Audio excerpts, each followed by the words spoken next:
അവിടെയാണ് ആദ്യമായിട്ട് ഇദ്ദേഹം അനൗൺസ് ചെയ്യുന്നത് ഇതിന്റെ രചനയും സംവിധാനവും പാട്ടിയം ശ്രീനിവാസൻ.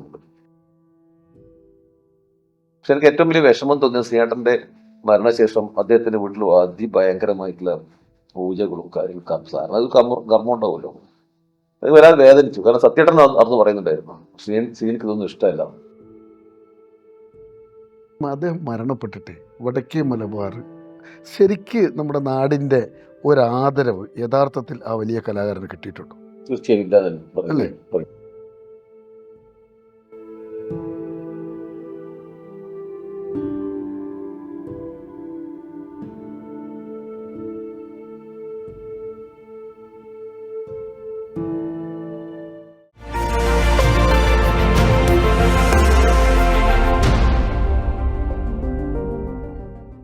കണ്ണൂർ വിഷൻ നേർരേഖയിലേക്ക് പ്രിയ പ്രേക്ഷകർക്ക് സ്നേഹപൂർവ്വം സ്വാഗതം. നേർരേഖ എപ്പിസോഡിൽ നമ്മുടെ പ്രിയപ്പെട്ട ശ്രീനിവാസനെ ഒന്ന് ഓർക്കാമെന്ന് വിചാരിച്ചു.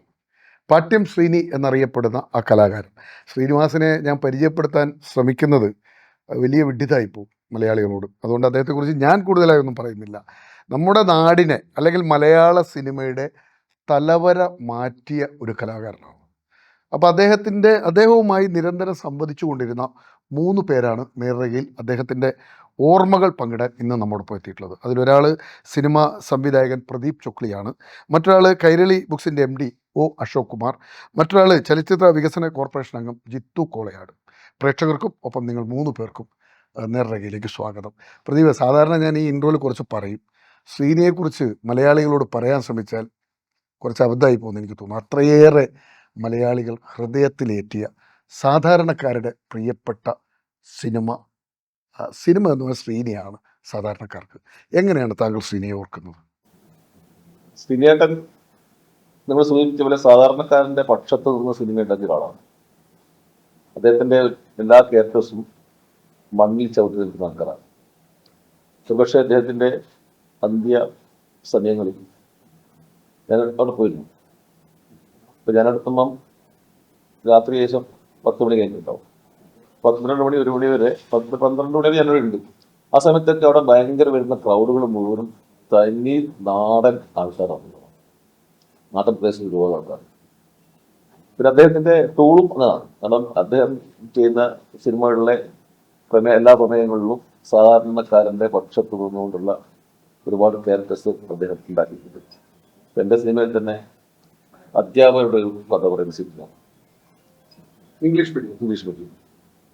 അതെത്താണ് കാരണം ശ്രീനാട്ടന്റെ വീട്ടിലെ ഇന്റീരിയർ ഡിസൈൻ ഞാനാണ് ചെയ്യുന്നത്. അപ്പോൾ നിരന്തരം വീട്ടിൽ പോകുന്ന സമയമുണ്ടായിരുന്നു. എല്ലാം തന്നെ സിനിമയുടെ അഭിനിവേശം കൊണ്ട് ചെറുപ്പത്തിലെ ഞാൻ ശ്രീനാട്ടുമായിട്ട് ബന്ധമുണ്ട്. വർഷങ്ങൾക്ക് മുന്നേ സ്കൂൾ പഠിച്ച സമയത്ത് സ്കൂൾ ഫസ്റ്റ് പഠിക്കുന്ന സമയത്ത് കേട്ട് ബന്ധമുണ്ട്.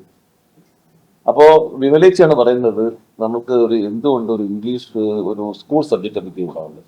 കാരണം അവർ ടീച്ചറാണ്, ഞാൻ അധ്യാപകനാണ്. അങ്ങനെയാണ് അതിൽ ലാൻഡ് ചെയ്തത്. പ്രശ്നമായിട്ട് പറഞ്ഞൊരു കാര്യം ചെയ്യും, നമ്മുടെ അക്ബർ കക്കട്ടിൻ്റെ അടുത്ത് കഥ ഉണ്ടാവും, ഒന്ന് ട്രൈ ചെയ്തു. അങ്ങനെ ഞാൻ അക്ബർ കക്കട്ടിൻ്റെ വീട്ടിൽ പോയി താമസിച്ചു. പക്ഷെ നമുക്ക് ഇതൊക്കെ ചെറിയ ക്യാപ്സൂൾ കഥകളാണ്, ചെറിയ കഥകൾ. ഒരു മുഴുവൻ സിനിമക്ക് കൊണ്ടുവന്നൊരു മുഴുവനുള്ള കഥ നമുക്ക് ഉണ്ടാക്കാൻ പറ്റില്ല. ആ ഇടക്കാണ് DPEP എന്ന് പറയുന്ന ഒരു വിദ്യാഭ്യാസ സമ്പ്രദായം. അത് ഒരുപാട് പ്രശ്നങ്ങളുണ്ട് കാലഘട്ടം. കാരണം അതിനെ അനുകൂലിച്ചിട്ട് ഒരുപാട് പേരുണ്ട്, പ്രതികൂലിച്ചിട്ട് ഒരുപാട് അഭ്യാസ സംഘടനകളുണ്ട്. അപ്പൊ ഇതിന്റെ ചർച്ച നടത്തുന്ന സമയത്താണ് തലശ്ശേരിയിൽ ഇതിന്റെ ക്യാമ്പയിന്റെ ഭാഗമായിട്ട് DPEPക്ക് എതിരെ ഉള്ള ഒരു ടീമിന്റെ ഒരു സമ്മേളനം, ചെറിയ സമ്മേളനം നടത്താൻ ഇരിക്കുകയാണ്. അപ്പൊ അത് കുറെ ലഘുലേഖകൾ വെച്ചിട്ട് ആ ലഘുലേഖകൾ ഞാൻ വാങ്ങിച്ചിട്ട് സിനിമയുടെ കൊടുത്തു. അപ്പൊ ഇതിലൊരു സിനിമയിട്ട് പോകും. അങ്ങനെയാണ് നമ്മൾ ആ സിനിമയിലേക്ക് ലാൻഡ് ചെയ്യുന്നത്. അപ്പൊ സമകാലികമായ സംഭവങ്ങളിലേക്ക് എപ്പോഴും അദ്ദേഹത്തിനൊരു നോട്ടമുണ്ടായിരുന്നു, അതിനെ പഠിക്കാനും ശ്രമിച്ചിരുന്നു, അല്ലേ? തിരിച്ചു വരാം. അശോക് കുമാർ, ഈ കൈരളി ബുക്സ് എന്ന് പറഞ്ഞാൽ മലബാറിലെ ഏറ്റവും ഒരു ബ്രാൻഡായ സാധനമാണ്. അത് തുടങ്ങുന്ന കാലത്ത് അതിൻ്റെ പ്രഥമ ചെയർമാനായിരുന്നു പാട്യം ശ്രീനി എന്ന ശ്രീനിവാസൻ. എങ്ങനെ അദ്ദേഹം ആ രംഗത്തേക്ക് വന്നു? അതിൻ്റെ ഒരു കെമിസ്ട്രി എന്തായിരുന്നു? ശ്രീനിയേട്ടനായിട്ട് ഞാൻ ആദ്യമായിട്ട് പരിചയപ്പെടുന്നത് എൻ്റെ ഡിഗ്രി പഠനം കഴിഞ്ഞിട്ട് എനിക്ക് തോന്നുന്നൊരു 93-94 വർഷങ്ങളിലാണ്. ആ സമയത്ത് ഞാൻ കണ്ണൂർ ആകാശവാണിയിൽ നാടകങ്ങൾ ചെയ്യാറുണ്ടായിരുന്നു. അപ്പോൾ അന്ന് അതിൻ്റെ പ്രോഗ്രാം എക്സിക്യൂട്ടീവ് ആയിരുന്ന S. രാധാകൃഷ്ണൻ സാറുണ്ട്. അദ്ദേഹമാണ് പറഞ്ഞത് അവരുടെ ഒരു ഓണം പ്രോഗ്രാമായിട്ട് ബന്ധപ്പെട്ടിട്ട് ശ്രീനിവാസിൻ്റെ ഒരു ഇൻ്റർവ്യൂ നമുക്ക് നിങ്ങളൊരു പരിചയം വെച്ചിട്ട് ചെയ്യാൻ പറ്റുമെന്ന് ചോദിച്ചു. ഞാൻ പിന്നെ ശ്രമിച്ച് നോക്കാമെന്ന് പറഞ്ഞു. അങ്ങനെ ഒരു ദിവസം അന്ന് ഈ മൊബൈൽ ഫോണൊന്നും ഇല്ലാത്തൊരു കാലഘട്ടമല്ലേ. ഞാൻ ശ്രീനാഥിൻ്റെ വീട് എവിടെയാണെന്ന് അങ്ങനെ അന്വേഷിച്ച് പൂക്കോട് വീട്ടിലെത്തുമ്പോൾ ശ്രീനാഥൻ അന്നില്ല. അന്ന് വിമല ടീച്ചർ ഉണ്ടായിരുന്നു. ടീച്ചർ അന്ന് സ്കൂളിൽ വർക്ക് ചെയ്തുകൊണ്ടിരിക്കുന്ന സമയം. വിനീതിനെയും ധ്യാനിനെയൊക്കെ സ്കൂൾ പറഞ്ഞേക്കാൻ വേണ്ടിയിട്ടുള്ളൊരു തിരക്ക് രാവിലെ ആയിരുന്നു. ആ സമയത്ത് എന്നിട്ട് വേണം ടീച്ചർക്ക് സ്കൂളിലേക്ക് പോകാൻ വേണ്ടിയിട്ട്. അപ്പോൾ ആ തിരക്ക് കഴിഞ്ഞ് സാവകാശം എന്നോട് ചോദിച്ചു, എന്താ മോനെ വന്നതെന്നൊക്കെ ചോദിച്ച് ഞാനിങ്ങനെ കണ്ണൂർ ആകാശവാണിയിൽ നിന്ന് വരുന്നതാണെന്ന് പറഞ്ഞു, കാര്യമൊക്കെ പറഞ്ഞു. അപ്പോൾ പറഞ്ഞു ശ്രീനാഥൻ ഇനിയിപ്പോൾ വരുന്നത് ചിലപ്പോൾ മാസത്തിലൊരിക്കൽ ഷൂട്ട് ഗ്യാപ്പിലൊക്കെ വരുള്ളൂ, ചിലപ്പോൾ അടുത്ത വെള്ളിയാഴ്ച വരാൻ സാധ്യതയുണ്ട്. അങ്ങനെ എൻ്റെ ചിലപ്പോൾ ഒരു അവസ്ഥ കണ്ടിട്ടൊക്കെ ആയിരിക്കും ടീച്ചർ അന്ന് ഭയങ്കരമായിട്ട് ഇതായിട്ട് വളരെ സ്നേഹത്തോടെ പെരുമാറി. അപ്പോൾ എന്നോട് പറഞ്ഞു, നീ അടുത്ത വെള്ളിയാഴ്ച ഒന്ന് വിളിക്കുക, എന്നിട്ട് ലാൻഡ് ഫോൺ നമ്പറും തന്നിട്ട് എന്ന് പറഞ്ഞേക്കാം ചെയ്ത്. ഞാനെന്നിട്ട് പിറ്റത്തെ വെള്ളിയാഴ്ച ഞാൻ വിളിച്ചു. അപ്പോൾ ടീച്ചറിന് ഫോൺ എടുത്തു. അപ്പോൾ എന്നോട് പറഞ്ഞു, വൈകുന്നേരം ഒരു 4 മണിയാകുമ്പോഴേക്ക് എത്തിക്കോ, ശ്രീനാഥൻ ഉച്ച കഴിയുമ്പോൾ എത്തും, എന്നിട്ട് നീ കണ്ട് സംസാരിച്ചു വന്നു. ഞാനതുപോലെ വൈകുന്നേരം കൃത്യം 4 മണിക്ക് തന്നെ അവിടെ എത്തി. അപ്പോൾ ശ്രീനാഥൻ അവിടെ ഉണ്ട്. അപ്പോൾ ഞാൻ ബെല്ലടിച്ച് ടീച്ചർ എന്നെ വാതിൽ തുറന്ന് ടീച്ചർ പറഞ്ഞു, നീ വെയിറ്റ് ഇവിടെ ഇരിക്കുകയെന്ന് പറഞ്ഞു. ശ്രീനാഥൻ അകത്തായിരുന്നു. ഭയങ്കര നെഞ്ചെടുപ്പ്, എന്താ പറയുക, ആദ്യമായിട്ട് ശ്രീനാഥൻ നേരിട്ട് കാണുന്ന ഒരു അവസ്ഥയാണ്. ഭയങ്കരമായിട്ട് ഭയങ്കര ഒരു വേർത്ത് കുടിച്ച അവസ്ഥയിലാണ് ഉണ്ടായിരുന്നത്. അപ്പോൾ ശ്രീനാഥൻ നേരെ വന്ന് ആ ചിരിയോട് കൂടിയിട്ട് വന്ന് എന്താണെന്നൊക്കെ ചോദിച്ചു. ഞാൻ എന്നെ പരിചയപ്പെടുത്തിയ കാര്യങ്ങളൊക്കെ പറഞ്ഞു. ഞാൻ ആകാശവാണി എന്ന് പറയുമ്പോൾ തന്നെ മൂപ്പര് പറഞ്ഞു, നിർത്ത്, എന്താണ് ഞാൻ ആകാശവാണിയിലേക്ക് ഇൻ്റർവ്യൂ വേണ്ട, ഈ ആകാശവാണി കറക്റ്റ് നമുക്ക് പൊരുത്തപ്പെട്ടു പോകാൻ പറ്റില്ല. അപ്പോൾ അന്ന് ശ്രീനാഥൻ പറഞ്ഞൊരു ഉദാഹരണം വെച്ചാൽ, യേശുദാസിന് വോയിസ് ടെസ്റ്റ് തിരുവനന്തപുരം ആകാശവാണിയിൽ പാടാൻ വേണ്ടിയിട്ട് യേശുദാസിന് പോലും വോയിസ് ടെസ്റ്റ് നടത്താൻ വേണ്ടി നിർദ്ദേശിച്ച ഒരു സ്ഥാപനമാണ് ആകാശവാണി. അപ്പം അങ്ങനെയുള്ള സ്ഥാപനമായിട്ട് സഹകരിച്ചു പോകാൻ നമുക്കാവില്ല, നീ വേറൊന്നും കാര്യമാണ് പറയുന്നത്. അപ്പോൾ അവിടെ ക്ലോസ് ചെയ്തു. അപ്പോൾ ഞാൻ ഡിഗ്രി കഴിഞ്ഞ സമയത്താണ്. അപ്പോൾ ഞാൻ ഇങ്ങനെ പറഞ്ഞിങ്ങനെ സിനിമയിൽ നമ്മൾ ലക്ഷ്യം എപ്പോഴും ആ ഒരു സിനിമ എന്നുള്ള ലക്ഷ്യമായതുകൊണ്ട് ഞാൻ മനസ്സങ്ങ് തുറന്നു. എൻ്റെ ലക്ഷ്യം മലയാളിയുടെ സ്വപ്നം അത് ഞാൻ തുറന്നു പറഞ്ഞു, എനിക്കൊരു സംവിധാന സഹായിയായിട്ട് വർക്ക് ചെയ്യുന്ന ആഗ്രഹമുള്ളതാണ്. അപ്പോൾ ചോദിച്ചു, നീ എന്താണ് ഇതുവരെ പഠിച്ചു, കാര്യങ്ങളൊക്കെ പറഞ്ഞു. നിനക്ക് നല്ല ജോലിക്ക് ശ്രമിക്കുന്നതല്ലേ നല്ലത്, വെറുതെ എന്തിനായി, കാരണം ഈ ഒരു ഫീൽഡ് നമുക്ക് അറിയുന്നൊരു ഫീൽഡാണ്. നമ്മളങ്ങനെ നിങ്ങൾ വിചാരിക്കുമ്പോൾ ഒരു പെട്ടെന്നൊരു സുപ്രഭാതത്തിൽ സിനിമ കയറി വന്നിട്ട് രക്ഷപ്പെടാൻ പറ്റുന്നൊരു ഫീൽഡൊന്നുമല്ല. പിന്നെ വീട്ടിലെ സാഹചര്യങ്ങളൊക്കെ ചോദിച്ചു. അപ്പോൾ പറഞ്ഞു, നീ ആദ്യം ചെയ്യേണ്ടത് നീ ഒരു ജോലി നേടിയിട്ട് സ്റ്റേബിളായി നിന്നതിന് ശേഷമാണെന്നുണ്ടെങ്കിൽ പിന്നെ നോക്കാം, അല്ലാതെ ഇപ്പം തന്നെ നീ സിനിമയിലേക്ക് ചാടേണ്ട ഒരു അവസ്ഥയല്ല എന്നൊക്കെ പറഞ്ഞ് നിരുത്സാഹപ്പെടുന്ന രീതിയിലാണ് സംസാരിച്ചത്. അന്ന് ഞാൻ ഓക്കെ പറഞ്ഞ് മടങ്ങി. പിന്നെ ഞാൻ കറണ്ട് ബുക്സിൽ ജോലിക്ക് കയറി, തലശ്ശേരി കറണ്ട് ബുക്സിലുണ്ടായിരുന്നു. അപ്പോൾ ആ സമയത്ത് ശ്രീനാഥൻ്റെ കളി മോഹനൊക്കെ അടുത്ത് നിർത്തി സന്ദർശിച്ചു. അപ്പോൾ സഹോദരൻ, അതെ, മോഹനായിട്ടൊക്കെ നല്ല ബന്ധമായി. പിന്നെ ശ്രീനാഥൻ നല്ലൊരു വായനക്കാരനായിരുന്നു. അപ്പോൾ ഞാൻ ഇടയ്ക്ക് നല്ല പുസ്തകങ്ങളൊക്കെ വരുമ്പോൾ നിർദ്ദേശിക്കുകയും ശ്രീനാഥൻ വരുന്ന സമയത്ത് വീട്ടിൽ കൊണ്ടുകൊടുക്കുകയും പോകും, അദ്ദേഹത്തെ കാണാൻ പോകും. പിന്നെ നല്ല ബന്ധമായി, പേഴ്സണലി നല്ല ബന്ധമായി. അപ്പോൾ അങ്ങനെയാണ് ആ ബന്ധം തുടങ്ങുന്നത്. അല്ല, അതൊരു പബ്ലിക്കേഷനിലേക്ക് എങ്ങനെ വന്നു എന്നുള്ളതാണ്. പിന്നെ കൈരളി ബുക്സ് തുടങ്ങിയ സമയത്ത് ശ്രീനാഥൻ്റെ ചിന്താവിഷ്ടയായ ശ്യാമള എന്നുള്ള തിരക്കഥ പുസ്തക രൂപത്തിലാക്കാനുള്ള ആഗ്രഹം ഉണ്ടായിരുന്നു. അത് മോഹൻ ഈ കറണ്ട് ബുക്സിൽ വരുന്ന സമയത്ത് നമ്മൾ സംസാരിക്കും. അപ്പോൾ അത് പക്ഷേ ശ്രീനാഥൻ്റെ ഒരു സ്വഭാവം എന്ന് വെച്ചാൽ സ്ക്രിപ്റ്റ് എഴുതുന്നത് മുൻകൂട്ടി എഴുതുന്നൊരു സ്വഭാവമല്ല. ലൊക്കേഷനിൽ വെച്ച് പ്രതിപാട്ട് അത് കൃത്യമായിട്ട് അനുഭവപ്പെട്ട ഒരാളായിരിക്കും. ലൊക്കേഷനിൽ വെച്ചിട്ട് ആ സമയത്ത് എഴുതിയിട്ട് അന്നന്നത്തെ സ്ക്രിപ്റ്റ് കൊടുത്ത് ഷൂട്ട് ചെയ്യുന്ന രീതിയാണ്. ആ രീതിയാണ് ശ്രീനാഥൻ്റെ ഒരു സ്വഭാവം. അല്ലാണ്ട് മുൻകൂട്ടി സ്ക്രിപ്റ്റ് റെഡിയാക്കി വെക്കുന്നൊരു സ്വഭാവമില്ല. അത് ഷൂട്ടിങ് കഴിഞ്ഞാൽ ആ സ്ക്രിപ്റ്റ് സൂക്ഷിക്കുന്ന ഒരു സ്വഭാവമില്ല, അതങ്ങ് കളയും. ആ കയ്യെഴുത്തുള്ളത് എവിടെയില്ല. അപ്പോൾ ഞാൻ ഈ സ്ക്രിപ്റ്റ് ചോദിച്ചു പറഞ്ഞു, ആരുടെ കയ്യിൽ ഏത് സ്ക്രിപ്റ്റ് ഇത് ആർക്ക് വേണമെന്ന് പറഞ്ഞ് മൂപ്പരെ നിരുത്സാഹപ്പെടുത്തി. പക്ഷെ അന്ന് സിനിമ ഭയങ്കര അതിൻ്റെ പ്രമേയം കൊണ്ടൊക്കെ ഭയങ്കരമായിട്ട് ചർച്ച ചെയ്യപ്പെട്ടൊരു സിനിമയായിരുന്നു. അപ്പോൾ ആ സിനിമയുടെ പുസ്തകം ഞാൻ ചോദിച്ചു, ഇങ്ങനെ നമുക്ക് പുസ്തകമായിട്ട് പബ്ലിഷ് ചെയ്താൽ കൊള്ളാമെന്നുള്ളത്. എങ്ങനെ ചെയ്ത് ചോദിച്ചു. അപ്പോൾ നിങ്ങൾ കറണ്ട് ബുക്സിലാണുള്ളത്? അല്ല, ഞാനത് റിസൈൻ ചെയ്തിട്ട് കൈരളി ബുക്സ് എന്നുള്ള സ്ഥാപനം തുടങ്ങിയിരുന്നു. ഞാൻ സ്വന്തമായിട്ട് തുടങ്ങിയ സമയത്താണ് അതായത്. അത് പക്ഷെ നമ്മളെന്ത് ചെയ്തു വെച്ചാൽ അന്ന് മറ്റേ ഇത് വീഡിയോ ടാപ്പ് വാങ്ങിച്ചിട്ടിട്ട് അന്ന് ജിത്തും അതിന് ശേഷം സന്ദേശം ഞാനും ജിത്തും കൂടി നമ്മൾ ചെയ്തു. ഈ ചിന്താവിഷയായ ശ്യാമള പകർത്തി എഴുതി മൂപ്പരെ കാണിച്ചിട്ട് അത് പുസ്തകമായിട്ട് കണ്ണൂർ വെച്ചിട്ട് അതിൻ്റെ പ്രകാശനം ഉണ്ടായിരുന്നു. അപ്പോൾ അതിന് ശേഷം പുസ്തകത്തോടും ഉള്ള ഒരു ഇതും പുസ്തകത്തിലേക്ക് കൂടുതൽ അതെ പിന്നെ വരുന്നത്. പിന്നെ സന്ദേശത്തിന് രണ്ടാമത് സന്ദേശം എന്നുള്ള സിനിമയും ഇതുപോലെ തന്നെ നമ്മൾ ഈ അത് സന്ദേശമല്ല, വടക്ക് നോക്കി യന്ത്രമായിരുന്നു. വടക്ക് നോക്കി യന്ത്രമാണ്. വടക്ക് നോക്കി യന്ത്രത്തിന്റെ സ്ക്രിപ്റ്റ് അത് ഇതുപോലെ തന്നെ നമ്മൾ ഒരു 2 ആഴ്ചയോളം ഒരു ലോഡ്ജ് റൂം എടുത്ത് അതിങ്ങനെ പകർത്തി എഴുതി ശ്രീനാഥ് അത് കണ്ടപ്പോൾ ഭയങ്കരമായിട്ട് സന്തോഷമായി. കൃത്യമായിട്ട് മൂപ്പർ എന്താണോ മനസ്സിൽ അതിൻ്റെ ജിത്തുവിൻ്റെ ഒരു കഴിവ് അതിൻ്റെ അകത്ത് ഭയങ്കരമായിട്ടുണ്ടായിരുന്നു. അപ്പോൾ ആ സ്ക്രിപ്റ്റ് കണ്ടപ്പോൾ ഇവർക്ക് ഭയങ്കരമായിട്ട് സന്തോഷമായി. അപ്പോൾ അതിൻ്റെ പ്രകാശനം കണ്ണൂർ ചേംബർ ഹാളിൽ വെച്ചിട്ട് CV ബാലകൃഷ്ണൻ, ഇന്നസെൻ്റ്, ജഗദീഷ് അവരൊക്കെയുള്ള വലിയൊരു വേദി വെച്ച് താരനിര ഉണ്ടായിരുന്നു. ആ രീതിയിൽ അതിൻ്റെ പ്രകാശനം കഴിഞ്ഞത്. അപ്പോൾ അത് കഴിഞ്ഞതിന് ശേഷമാണ് ശ്രീനോട് ഞാൻ സംസാരിക്കുന്നത്. ശ്രീനേട്ടനും കൂടി ജോയിൻ ചെയ്യാൻ പറ്റുമോ കൈരളി ബുക്സിൽ ചോദിച്ചു. അപ്പോൾ ഒന്നും ആലോചിച്ചില്ല, പെട്ടെന്ന് തന്നെ പറഞ്ഞു പിന്നെ എന്താ തീർച്ചയായിട്ടും നമുക്ക് താല്പര്യമുള്ള ഒരു ഫീൽഡല്ലേ പറഞ്ഞു. അങ്ങനെയാണ് ശ്രീനേട്ടൻ അങ്ങനെയാണ് പ്രഥമ ചെയർമാനായിട്ട് ചെയർമാനായിട്ട് വരാം. നമുക്ക് എങ്ങനെയാണ് ജിത്തു ഈ നിങ്ങൾ ശ്രീനിയെ വിലയിരുത്തുന്നത്? ഇപ്പം ഈ പറഞ്ഞ ഈ അശോകിനോടൊപ്പം ഈ പറയുന്ന കാര്യങ്ങളിലൊക്കെ സഹചാരിയായി താങ്കൾ ഉണ്ടായിരുന്നല്ലോ. ശ്രീനി എന്ന ഈ സിനിമാക്കാരനെ അല്ലെങ്കിൽ ഈ എഴുത്തുകാരനെ, ആ പച്ചയായ മനുഷ്യനെ താങ്കൾ എങ്ങനെ വിലയിരുത്തുന്നു? ശ്രീനേട്ടനെ കുറിച്ച് പറയുമ്പോൾ ഒറ്റ വാക്കിൽ പറഞ്ഞു കഴിഞ്ഞാൽ, ഈ കഴിഞ്ഞ ദിവസം പ്രിയദർശന്റെ ഒരു കോട്ടുണ്ട്.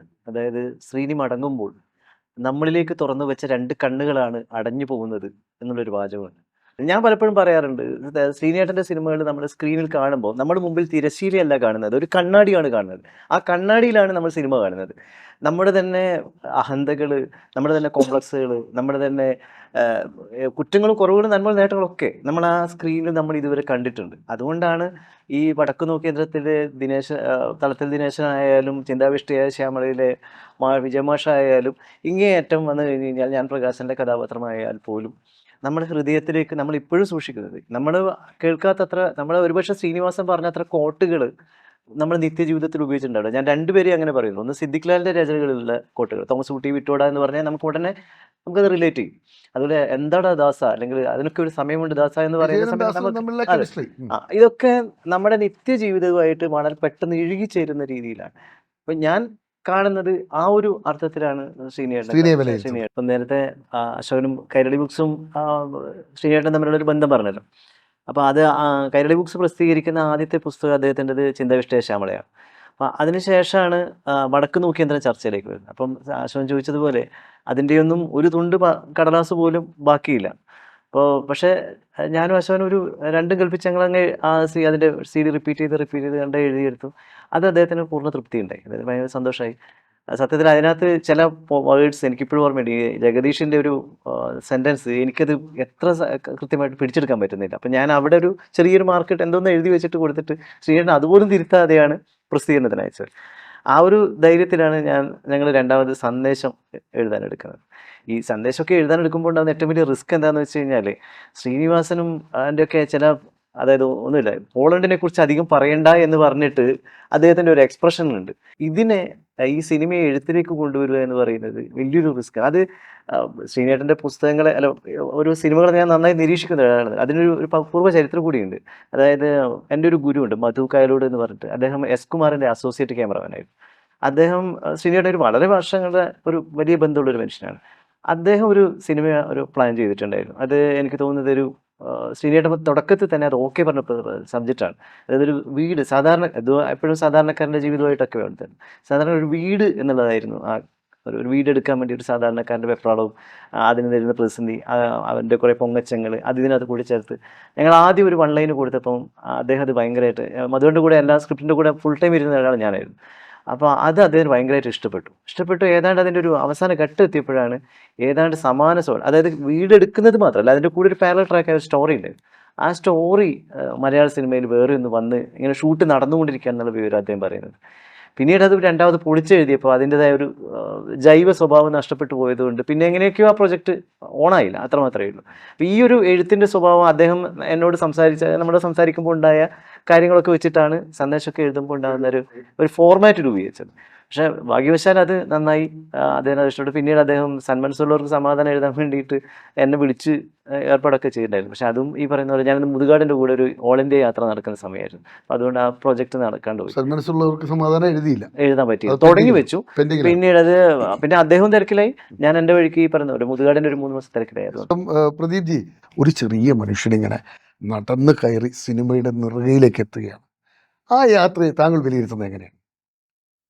എങ്ങനെ സാധിച്ചു എന്നാണോ തോന്നുന്നത്? ഞാൻ ഒരു 5-6 വർഷം മദ്രാസിലുള്ള സമയത്ത് നിരന്തരം ശ്രീനാഥൻ കാണാറുണ്ട്. ഞാൻ ആദ്യമായിട്ട് ശ്രീനാഥൻ കാണുന്നത് തലശ്ശേരി റെയിൽവേ സ്റ്റേഷനിൽ വെച്ചിട്ടാണ് പരിചയപ്പെട്ടത്. അവിടെ ഒരു ചെറിയ കോഫി ഹൗസിലെ ചെറിയ ചായക്കട, അതിനുള്ളിൽ ആ ശ്രീനാഥൻ പോയിട്ടിരിക്കുകയാണ്, ആ സ്ഥലത്തിരിക്കുകയാണ്. പിന്നീട് മദ്രാസിൽ നല്ല ബന്ധമായി.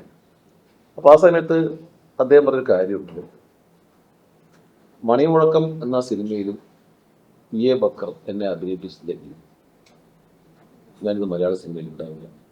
സത്യമാണ്. ബക്കർ എന്തുകൊണ്ട് ശ്രീയേട്ടൻ ബക്കർ എടുക്കുകയാണെങ്കിൽ ഈ അന്നത്തെ സ്നേഹത്തിന്റെ ആധാരം തന്നെയാണ്. അതാണ് പ്ലസ്സായി അതാണ് പ്ലസ്സായി മാറുന്നത്. അപ്പോൾ ആ സ്നേഹം എപ്പോഴും പറയുന്നത്, കാരണം എല്ലാ ജോലിയും ഒരു നിരന്തരം സിനിമക്ക് ട്രൈ ചെയ്തൊന്നും നടക്കാത്ത സമയത്താണ് ഈ ഒരു കാര്യം വരുന്നത്. ബക്രജിയും ശ്രീനാട്ടനും അതുപോലെ ബക്രജി ഞാനും തമ്മിലുള്ള റിലേഷൻഷിപ്പ് എൻ്റെ ഗുരു ബക്രജിയാണ്, ശ്രീനാട്ടൻ രക്ഷപ്പെടുത്തിയാണ് ബക്രജിയാണ്. അങ്ങനെ ഒരു സൗഹൃദ ബന്ധം നമ്മളുണ്ട്. പക്ഷെ പിന്നീട് ശ്രീനാട്ടൻ മുഖ്യതലേക്ക് കയറി വരികയാണ്. അത് സൗന്ദര്യത്തിൻ്റെ പ്രശ്നത്തിനേക്കാളും ഒരു അദ്ദേഹത്തിൻ്റെ ഒരു നർമ്മബോധം കൊണ്ടുള്ളതാണ് ഞാൻ മനസ്സിലാക്കുന്നത്. പിന്നെ അദ്ദേഹത്തിൻ്റെ പെരുമാറ്റം, അദ്ദേഹത്തിൻ്റെ ഒരു ചിരിയിൽ ഈ പറഞ്ഞ ഗ്ലാമറൊക്കെ അങ്ങ് ഔട്ടായി പോകും. അങ്ങനെ ഒരു സ്വഭാവമുണ്ട് ശ്രീനാട്ടൻ. പിന്നെ എപ്പോഴും മനസ്സിൽ നന്മ സൂക്ഷിക്കുന്ന ഒരാളെന്ന രീതിയിലുള്ള ഒരു ഏറ്റവും നല്ല നന്മ എന്താണ്? നന്മ എന്ന് പറഞ്ഞാൽ പല തരത്തിലുണ്ടല്ലോ മനുഷ്യരുടെ നന്മ. അദ്ദേഹം ഒരുപാട് സഹായിക്കുന്നുണ്ട്, സാമ്പത്തികമായിട്ട് സ്വട്ടം സഹായിക്കുന്നു. എനിക്കറിയുന്ന ഒരുപാട് നിന്നുപോയ എത്രയോ പ്രൊജക്റ്റുകൾ അദ്ദേഹം പൈസ കൊടുത്തിട്ട് ചെയ്തിട്ടുള്ളതാണ്. അദ്ദേഹത്തെ കാര്യമായത് പറയാറില്ല. ഇല്ല, അത് പറയാൻ സാധ്യത കുറവാണ്. അത്ര ആൾക്കാർ നന്നായിട്ട് അറിയുന്ന കുറേ ആൾക്കാരുണ്ട്. അങ്ങനെ ഒരു സ്വഭാവം സ്നേഹം. പിന്നീട് അദ്ദേഹത്തിന്റെ വേറൊരു ക്വാളിറ്റി എന്ന് പറഞ്ഞാൽ പറ്റില്ല പറ്റില്ല. ഞാൻ അത് സത്യനന്ദിക്കാനും തിരക്കിട്ടില്ല, ആരാനും തിരക്കിട്ടില്ല. ഒരു കഥയുടെ ഡിസ്കഷനിൽ കോഴിക്കോട് നിന്ന് ഒരു ദിവസം രാവിലെ അദ്ദേഹം അവിടുന്ന് മുങ്ങിയ കഥ സത്യനന്ദിക്കാട് പറയാറുണ്ട്. അതൊരു അയാൾ പറയുന്നത് മെയിൻ ഒരു കാര്യമാണ്, മലയാളത്തിൽ ചെയ്യാൻ പാടില്ലാത്ത 500-ൽ പല സിനിമകൾ ചെയ്തതാണ് എൻ്റെ സിനിമ വിജയം എന്നാണ് പറയുന്നത്. ചെയ്യാൻ പാടില്ല. എന്തുകൊണ്ട് ചെയ്യാൻ പാടില്ല? അത് ഇഷ്ടപ്പെടാത്തതുകൊണ്ട് തന്നെ. ഒരു കണ്ടന്റ് ഇല്ലെങ്കിൽ മുമ്പ് എത്ര കൊണ്ട് കാര്യം. ഞാൻ നിങ്ങളതിന് കുറേ കഥകൾ ആദ്യം ഒരുപാട് കഥകൾ ഞാൻ മനസ്സിലായിട്ടെന്ന് പറഞ്ഞു. പക്ഷെ അതൊന്നും ഏറ്റിട്ടില്ല. പക്ഷേ ഈ ഒരു സംഭവം ഏറ്റു കഴിഞ്ഞാൽ പിന്നെ മുമ്പ് നമ്മൾ കട്ടക്ക് നമ്മൾ കൊണ്ടുപോകും. നേരത്തെ പറഞ്ഞില്ലേ സീനിന്റെ കാര്യം. എൻ്റെ പടത്തിന്റെ പിന്നെ സ്വിച്ച് ഓൺ കഴിഞ്ഞിട്ട് ഫസ്റ്റ് എടുക്കുന്ന സീന് 16-ാമത്തെ സീനാണ്. ആ സിനിമയിൽ ഒരു സീനും എഴുതി, പക്ഷെ നമ്മുടെ അടുത്ത് വളരെ ശക്തമായിട്ടുള്ളൊരു സീൻ ഓർഡർ സിനിമയായിട്ടെടുത്തുണ്ടാവും. ആ സീൻ ഓർഡർ ഒരു 3000 അല്ല എഴുതപ്പെട്ട സാധനമുണ്ട്. പക്ഷെ അതിന് കാണേണ്ട ആവശ്യമില്ല. സീൻ ബൈ സീൻ തറവാണ് പുറത്ത്. ഒരു ഡെഡിക്കേറ്റഡ് ആയിട്ട് ഒരാൾക്ക് മാത്രം ചെയ്യാൻ പറ്റുന്ന കാര്യമാണ്. അപ്പോൾ കഴിഞ്ഞ സീനിൽ എവിടെയാണ് അത് നിർത്തിയതെന്നും അടുത്ത സീനിൽ ഓപ്പൺ ചെയ്തതെന്നും അയാൾക്കറിയാം. ജഗദീഷ് ഇന്നലെ ഒരു സ്റ്റേറ്റ്മെന്റ് പറഞ്ഞിട്ടുണ്ടായിരുന്നു.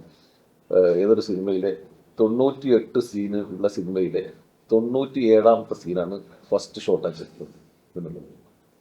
ആ ശ്രീനാഥന് മാത്രം അറിയാവുന്ന ഒരു കാര്യം, ഒരു ജാലവിദ്യയാണ്, ഒരു സർവ്വവിജ്ഞാന കോശമാണ് സിനിമയിലെ കുറിച്ച് പറയുമ്പോൾ.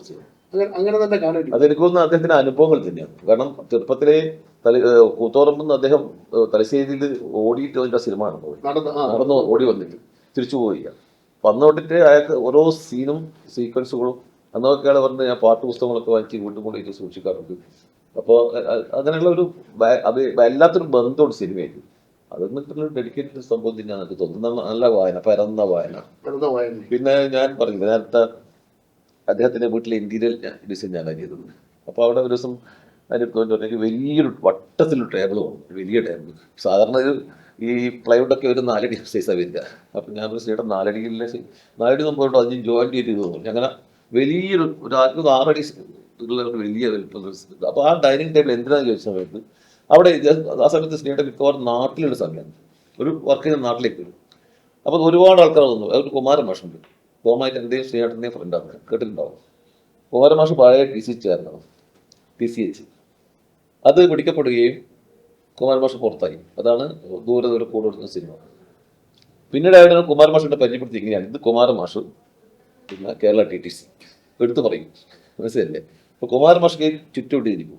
അപ്പോൾ അവിടുന്ന് ഒരു ദിവസം ഏതൊരു അനന്തനാഥൻ പറഞ്ഞ ഒരാൾ ശ്രീനാട്ടോട് പറയാം, നീ അറിയില്ലേ എന്താ സംഭവം, നമ്മുടെ ഇയാളുടെ മകൾ ഒളിച്ചു കൊടുക്കില്ലേ, എപ്പോഴും ഒളിച്ചു കൊടുക്കി, കല്യാണത്തിന് തലേദിവസം. അതങ്ങനെ ഇപ്പം ഞങ്ങളൊക്കെ പന്തലിരുന്നിട്ട് വെണ്ടക്കയും ഒക്കെ മുറിക്കുന്ന സമയത്ത് ഒരു ബൈക്ക് നിൽക്കുന്നുണ്ട്, വെള്ളം ഇറങ്ങി പോകുന്ന ഞങ്ങൾ കണ്ടു, എണീ പോയി നമുക്കറിയില്ല, പെട്ടെന്ന് പോയി എന്നറിയും. ഇതാണ് നമ്മുടെ ഇരട്ട കുട്ടികളുടെ അച്ഛൻ്റെ ഓപ്പണിംഗ് സ്റ്റീൽ. ഇങ്ങനെയുള്ള ഒരുപാട് എല്ലാം നാടുമായി ബന്ധപ്പെട്ട കഥാപാത്രം, നാടുമായിട്ട് ബന്ധപ്പെട്ട അയാളുടെ ജീവിതം തന്നെയാണ് അയാൾ അറിഞ്ഞതും കേട്ടതും തൊട്ടറിഞ്ഞതുമായിട്ട്. എൻ്റെ ഇംഗ്ലീഷ് മീഡിയത്തിലെ ശ്രീനാട്ടന്റെ നാട് കുറുവാഞ്ചേരിക്കാരനാണ് അറിയാം. പക്ഷേ ചെറുവാഞ്ചേരി എനിക്ക് അങ്ങനെ ഏകദേശം അതേപോലെ പരിചയമുള്ള ചെറുപ്പക്കാരുണ്ട്, ജോലി അന്വേഷിച്ചു പോകുന്ന ചെറുപ്പക്കാരൻ. അപ്പോൾ അതാണ് എൻ്റെ ഒരു ഈ പാട്യവും ചെറുവാഞ്ചേരിയും കോളയാടും ഈ നാടുമൊക്കെ തന്നെയാണ്, തലശ്ശേരിയും ഒക്കെ തന്നെയാണ് അദ്ദേഹത്തിന്റെ കഥാപാത്രങ്ങളെ വാർത്തെടുത്തിട്ടുള്ളത് അല്ലേ. അങ്ങനെയാണ് അതിന്റെ ഓർമ്മ. സ്ഥലനാമങ്ങളടക്കം പല സിനിമകളിൽ ഉപയോഗിച്ചിട്ടുണ്ട്. ഇപ്പൊ എൻ്റെ നാട് കോളയാട് എന്ന് പറയുന്ന സ്ഥലം സന്മനസ്സുള്ളവർക്ക് സമാധാനത്തിന്റെ ഓപ്പണിംഗ് സീനിൽ കോളയാട് അംശം ദേശം എന്ന് പറഞ്ഞിട്ടാണ് ആ കഥാപാത്രത്തിന്റെ ജപ്തിയുടെ തുടങ്ങുന്നത്. അതുപോലെ മുത്താരംകുന്ന് പി യു എന്ന് പറയുന്ന സിനിമയിലും കോളയാട് നിന്ന് സ്ഥലം മാറി വന്നെന്നൊക്കെ പറയുന്ന ചില പരാമർശങ്ങളുണ്ട്. ഈ നാടുമായിട്ട് ഇഴുകിച്ചേർന്ന് നടക്കുന്ന ഉള്ള ഒരാൾക്ക് മാത്രമാണ് എനിക്ക് തോന്നുന്നത് അത് വിനീത് ശ്രീനിവാസനിലും കിട്ടിയിട്ടുണ്ട്. വിനീത് ശ്രീനിവാസന്റെ സിനിമകളിലൊക്കെ പിൽക്കാലത്ത് ഈ പല സ്ഥലങ്ങളും മട്ടന്നൂരും ഇതൊക്കെ പരാമർശിച്ച് പറയുന്നത്. ഈ പ്രദീപ്, എന്തുകൊണ്ട് ഈ നാടിനെ ഇത്രയധികം ഹൃദയത്തിൽ ഏറ്റിയ മനുഷ്യൻ കൊച്ചിയിലേക്ക് പറിച്ചു നടപ്പെട്ടു? ഈ നാട്ടിലുള്ള വീട്, താങ്കളടക്കം ഇന്ത്യയിലെ വീടടക്കം ഉപേക്ഷിച്ചിട്ട് അദ്ദേഹം എന്തുകൊണ്ട് പോയി, ഒരു സാധനവും ബാക്കി വെക്കാതെ? അത് ഞാൻ മനസ്സിലാക്കുന്നത് മറ്റു പല കാര്യങ്ങളും പറയുന്നില്ല, പൊളിറ്റിക്സ് ആയിട്ട് അദ്ദേഹത്തിന് ഇവിടെ വെക്കാൻ പറ്റാത്ത അവസ്ഥ, അതൊന്നും ശരിയാണെന്ന് തോന്നുന്നില്ല. അതിൽ മെയിൻ സംഭവം വിനീതും ശ്രീനിവാസവും, വിനീതും ജാനും. കാരണം അവരുടെ ഒരു തട്ടകം അവിടെയാണ്. കാരണം അവർ സിനിമയിലേക്ക് വന്ന സമയത്ത് അവർക്ക് ഇപ്പം പ്രത്യേകിച്ച് ഞങ്ങളൊക്കെയുള്ള സമയത്ത് കോടമ്പക്കത്തായിരുന്നു സിനിമയുടെ ആസ്ഥാനം. ഇപ്പോൾ അതെ അതെ, ഇപ്പൊ അത് മൊത്തം എറണാകുളത്തേക്ക് പറിച്ചു കിട്ടും. അപ്പൊ എല്ലാവരുടെ സെറ്റിൽ ആയിരുന്നു. അപ്പൊ ഇവർക്ക് സിനിമയിൽ വർക്ക് ചെയ്യാനും എത്തപ്പെടാനും പൂർണ്ണമായിട്ടും വിച്ഛേദിച്ചു പോയത് വീട് വരെ വിറ്റല്ലോ. പാട്ടത്തെ വീട് നമ്മളൊക്കെ അറിയുന്ന നമ്മുടെ ഒരു സുഹൃത്താണ് അറിയുന്ന വീട്. അത് ഫസ്റ്റിൽ ജപ്തി ചെയ്തൊരു വീടുണ്ടായിരുന്നു, അദ്ദേഹം അത് തിരിച്ചു വാങ്ങിച്ചിരുന്നു. അതെവിടെയാണത്? അത് പട്ടിത്തന്നെ, പട്ടത്തിലെ വീടാണ് അത്. അതെ അതെ അതെ, ഞാൻ അതിന് അദ്ദേഹത്തിന്റെ പ്രതികരണമൊക്കെ ഉണ്ണിമാഷ ഒരു വസ്തുവായിട്ട് ബന്ധപ്പെട്ടില്ല. പിന്നെ പൊതുവേ നമുക്ക് ഫുൾ ടൈം വർക്ക് വരുമ്പോൾ സ്വാഭാവികമായിട്ടും എറണാകുളത്ത് നിൽക്കേണ്ട അവസ്ഥ വരും. അങ്ങനെ പിന്നെ വേറൊരു പ്ലസ് പോയിന്റ് ഞാൻ കാണുന്നത്, ഇന്ന് എറണാകുളത്തിന്റെ മിക്കവാറും സിനിമാക്കാരെല്ലാം ഫ്ലാറ്റിലാണ് താമസിക്കുന്നത് എല്ലാവരും. ഇപ്പൊ ഒരുപക്ഷെ ശ്രീനാഥന്റെ ബോഡി അവിടെ വെക്കാൻ പറ്റിയതിൽ പ്രധാനപ്പെട്ട കാരണം എന്ന് പറഞ്ഞാൽ അദ്ദേഹം അവിടെ വലിയ സ്ഥലം വാങ്ങിച്ചിട്ടുണ്ടെന്നുള്ളതാണ്. ആ സ്ഥലം വാങ്ങിച്ച് അവിടെ കൃഷി നടത്തുന്നത് 2 ഏക്കർ വാല്യൂ ഉണ്ട്, അല്ലാതെ വലിയ സ്ഥലമുണ്ട്. അപ്പൊ അവിടെ സെറ്റിൽഡ് ആണ്. അപ്പൊ അതിനൊരു സൗകര്യം ഉണ്ടായിരിക്കും. നാടിനുള്ള അതിനകത്ത് കുറച്ച് പൊളിറ്റിക്സ് ഉണ്ട്, ഞാൻ അതിനകത്തേക്ക് വരാം. അശോകൻ, എങ്ങനെയാണ് ഈ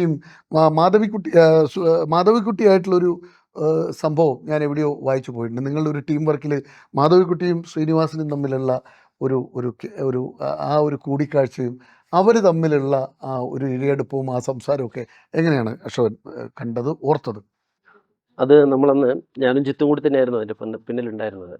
കൈരളി ടി വിക്ക് വേണ്ടിയിട്ട് ഒരു 2003 മറ്റാണ് തോന്നുന്നു, പീപ്പിൾ ഓൺ ടോപ്പ് എന്ന് പറഞ്ഞിട്ട് പ്രമുഖരായ ആൾക്കാരെ പരിചയപ്പെടുത്തുന്ന പ്രോഗ്രാം നമ്മൾ ഒരു പ്രതിവാര പരിപാടിയായിട്ട് ചെയ്തിട്ടുണ്ടായിരുന്നു.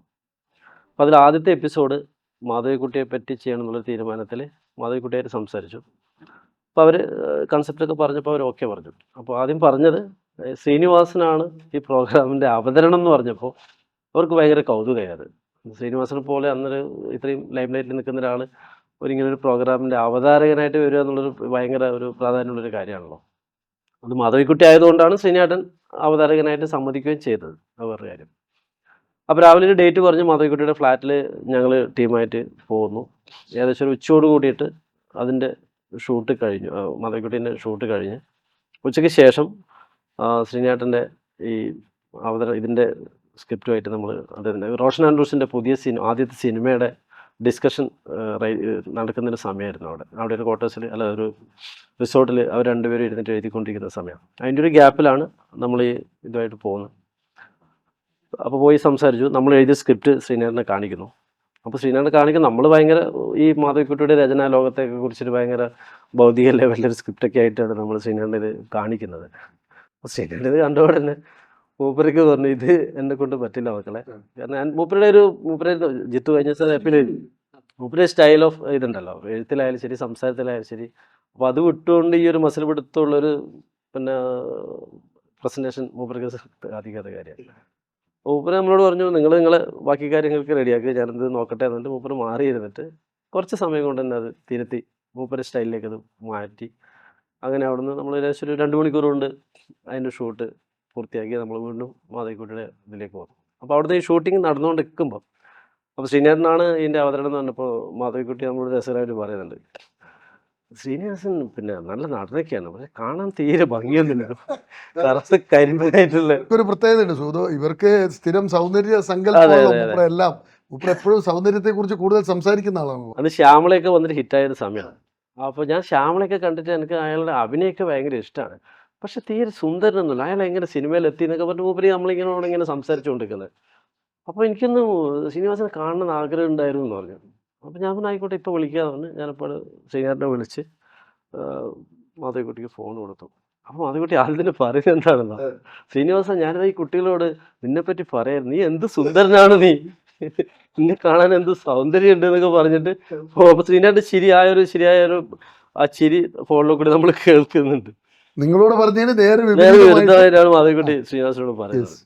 അപ്പോൾ പറഞ്ഞു എനിക്കൊന്ന് ശ്രീനിവാസനെ കാണണമെന്നുണ്ടായിരുന്നു, ഒന്ന് അത് ഇത്രയും പറഞ്ഞിട്ട് ഉടനെ വായുപതി പിടിച്ചിട്ട് നമ്മളോട് പറയുന്നുണ്ട് എന്ത് സുന്ദരക്കുട്ടി ഭയങ്കര ഞാൻ വെറുതെ പറഞ്ഞതാ. ഒരു ഓളെ പിടിച്ചിട്ട് നിങ്ങളോട് പറയുന്നുണ്ട്. ശ്രീനി വിചാരിച്ച് ഞാൻ പറയുന്നില്ല സത്യം വിചാരിച്ചിട്ടുണ്ടാവും. ഒരുപക്ഷെ ശ്രീനേട്ടൻ അത് ചിലപ്പോൾ കേൾക്കുന്നുണ്ടാവും. അതെ അതെ. ഉച്ചയ്ക്ക് ശേഷം അപ്പോൾ ശ്രീനേട്ടൻ പറഞ്ഞു ഞാൻ വരാം എന്ന് പറഞ്ഞു. എന്നിട്ട് ഉച്ചയ്ക്ക് ശേഷം നമ്മൾ ഒരു ഓംനി വാനിൽ നമ്മൾ ഇരുന്ന് കണ്ണൂർ നേരെ ഷൂട്ടിങ്ങിൽ പോയത്. അപ്പോൾ ആ ഓംനി വാനിൽ തന്നെ ശ്രീനേട്ടൻ നമ്മളെ കൂടെ ഓമ്നിവാനിൽ കയറി വന്നു. ആ പിന്നെ അങ്ങനെയൊക്കെ വരും. മാധവിക്കുട്ടിയുടെ ഫ്ലാറ്റിൽ വരുന്നു. നമ്മളവിടെ എത്തുമ്പോൾ അതിലും വലിയ ഒരു പിന്നെ എന്താ സർപ്രൈസ്, ബാലേന്ദ്രൻ ചുള്ളിക്കാടും വിജയലക്ഷ്മിയും കൂടി അവിടെ ഉണ്ടായിരുന്നു. വെച്ചാൽ അന്ന് മാധവിക്കുട്ടി ഇവരൊക്കെ ആയിട്ട് നല്ല ബന്ധമായിരുന്നു.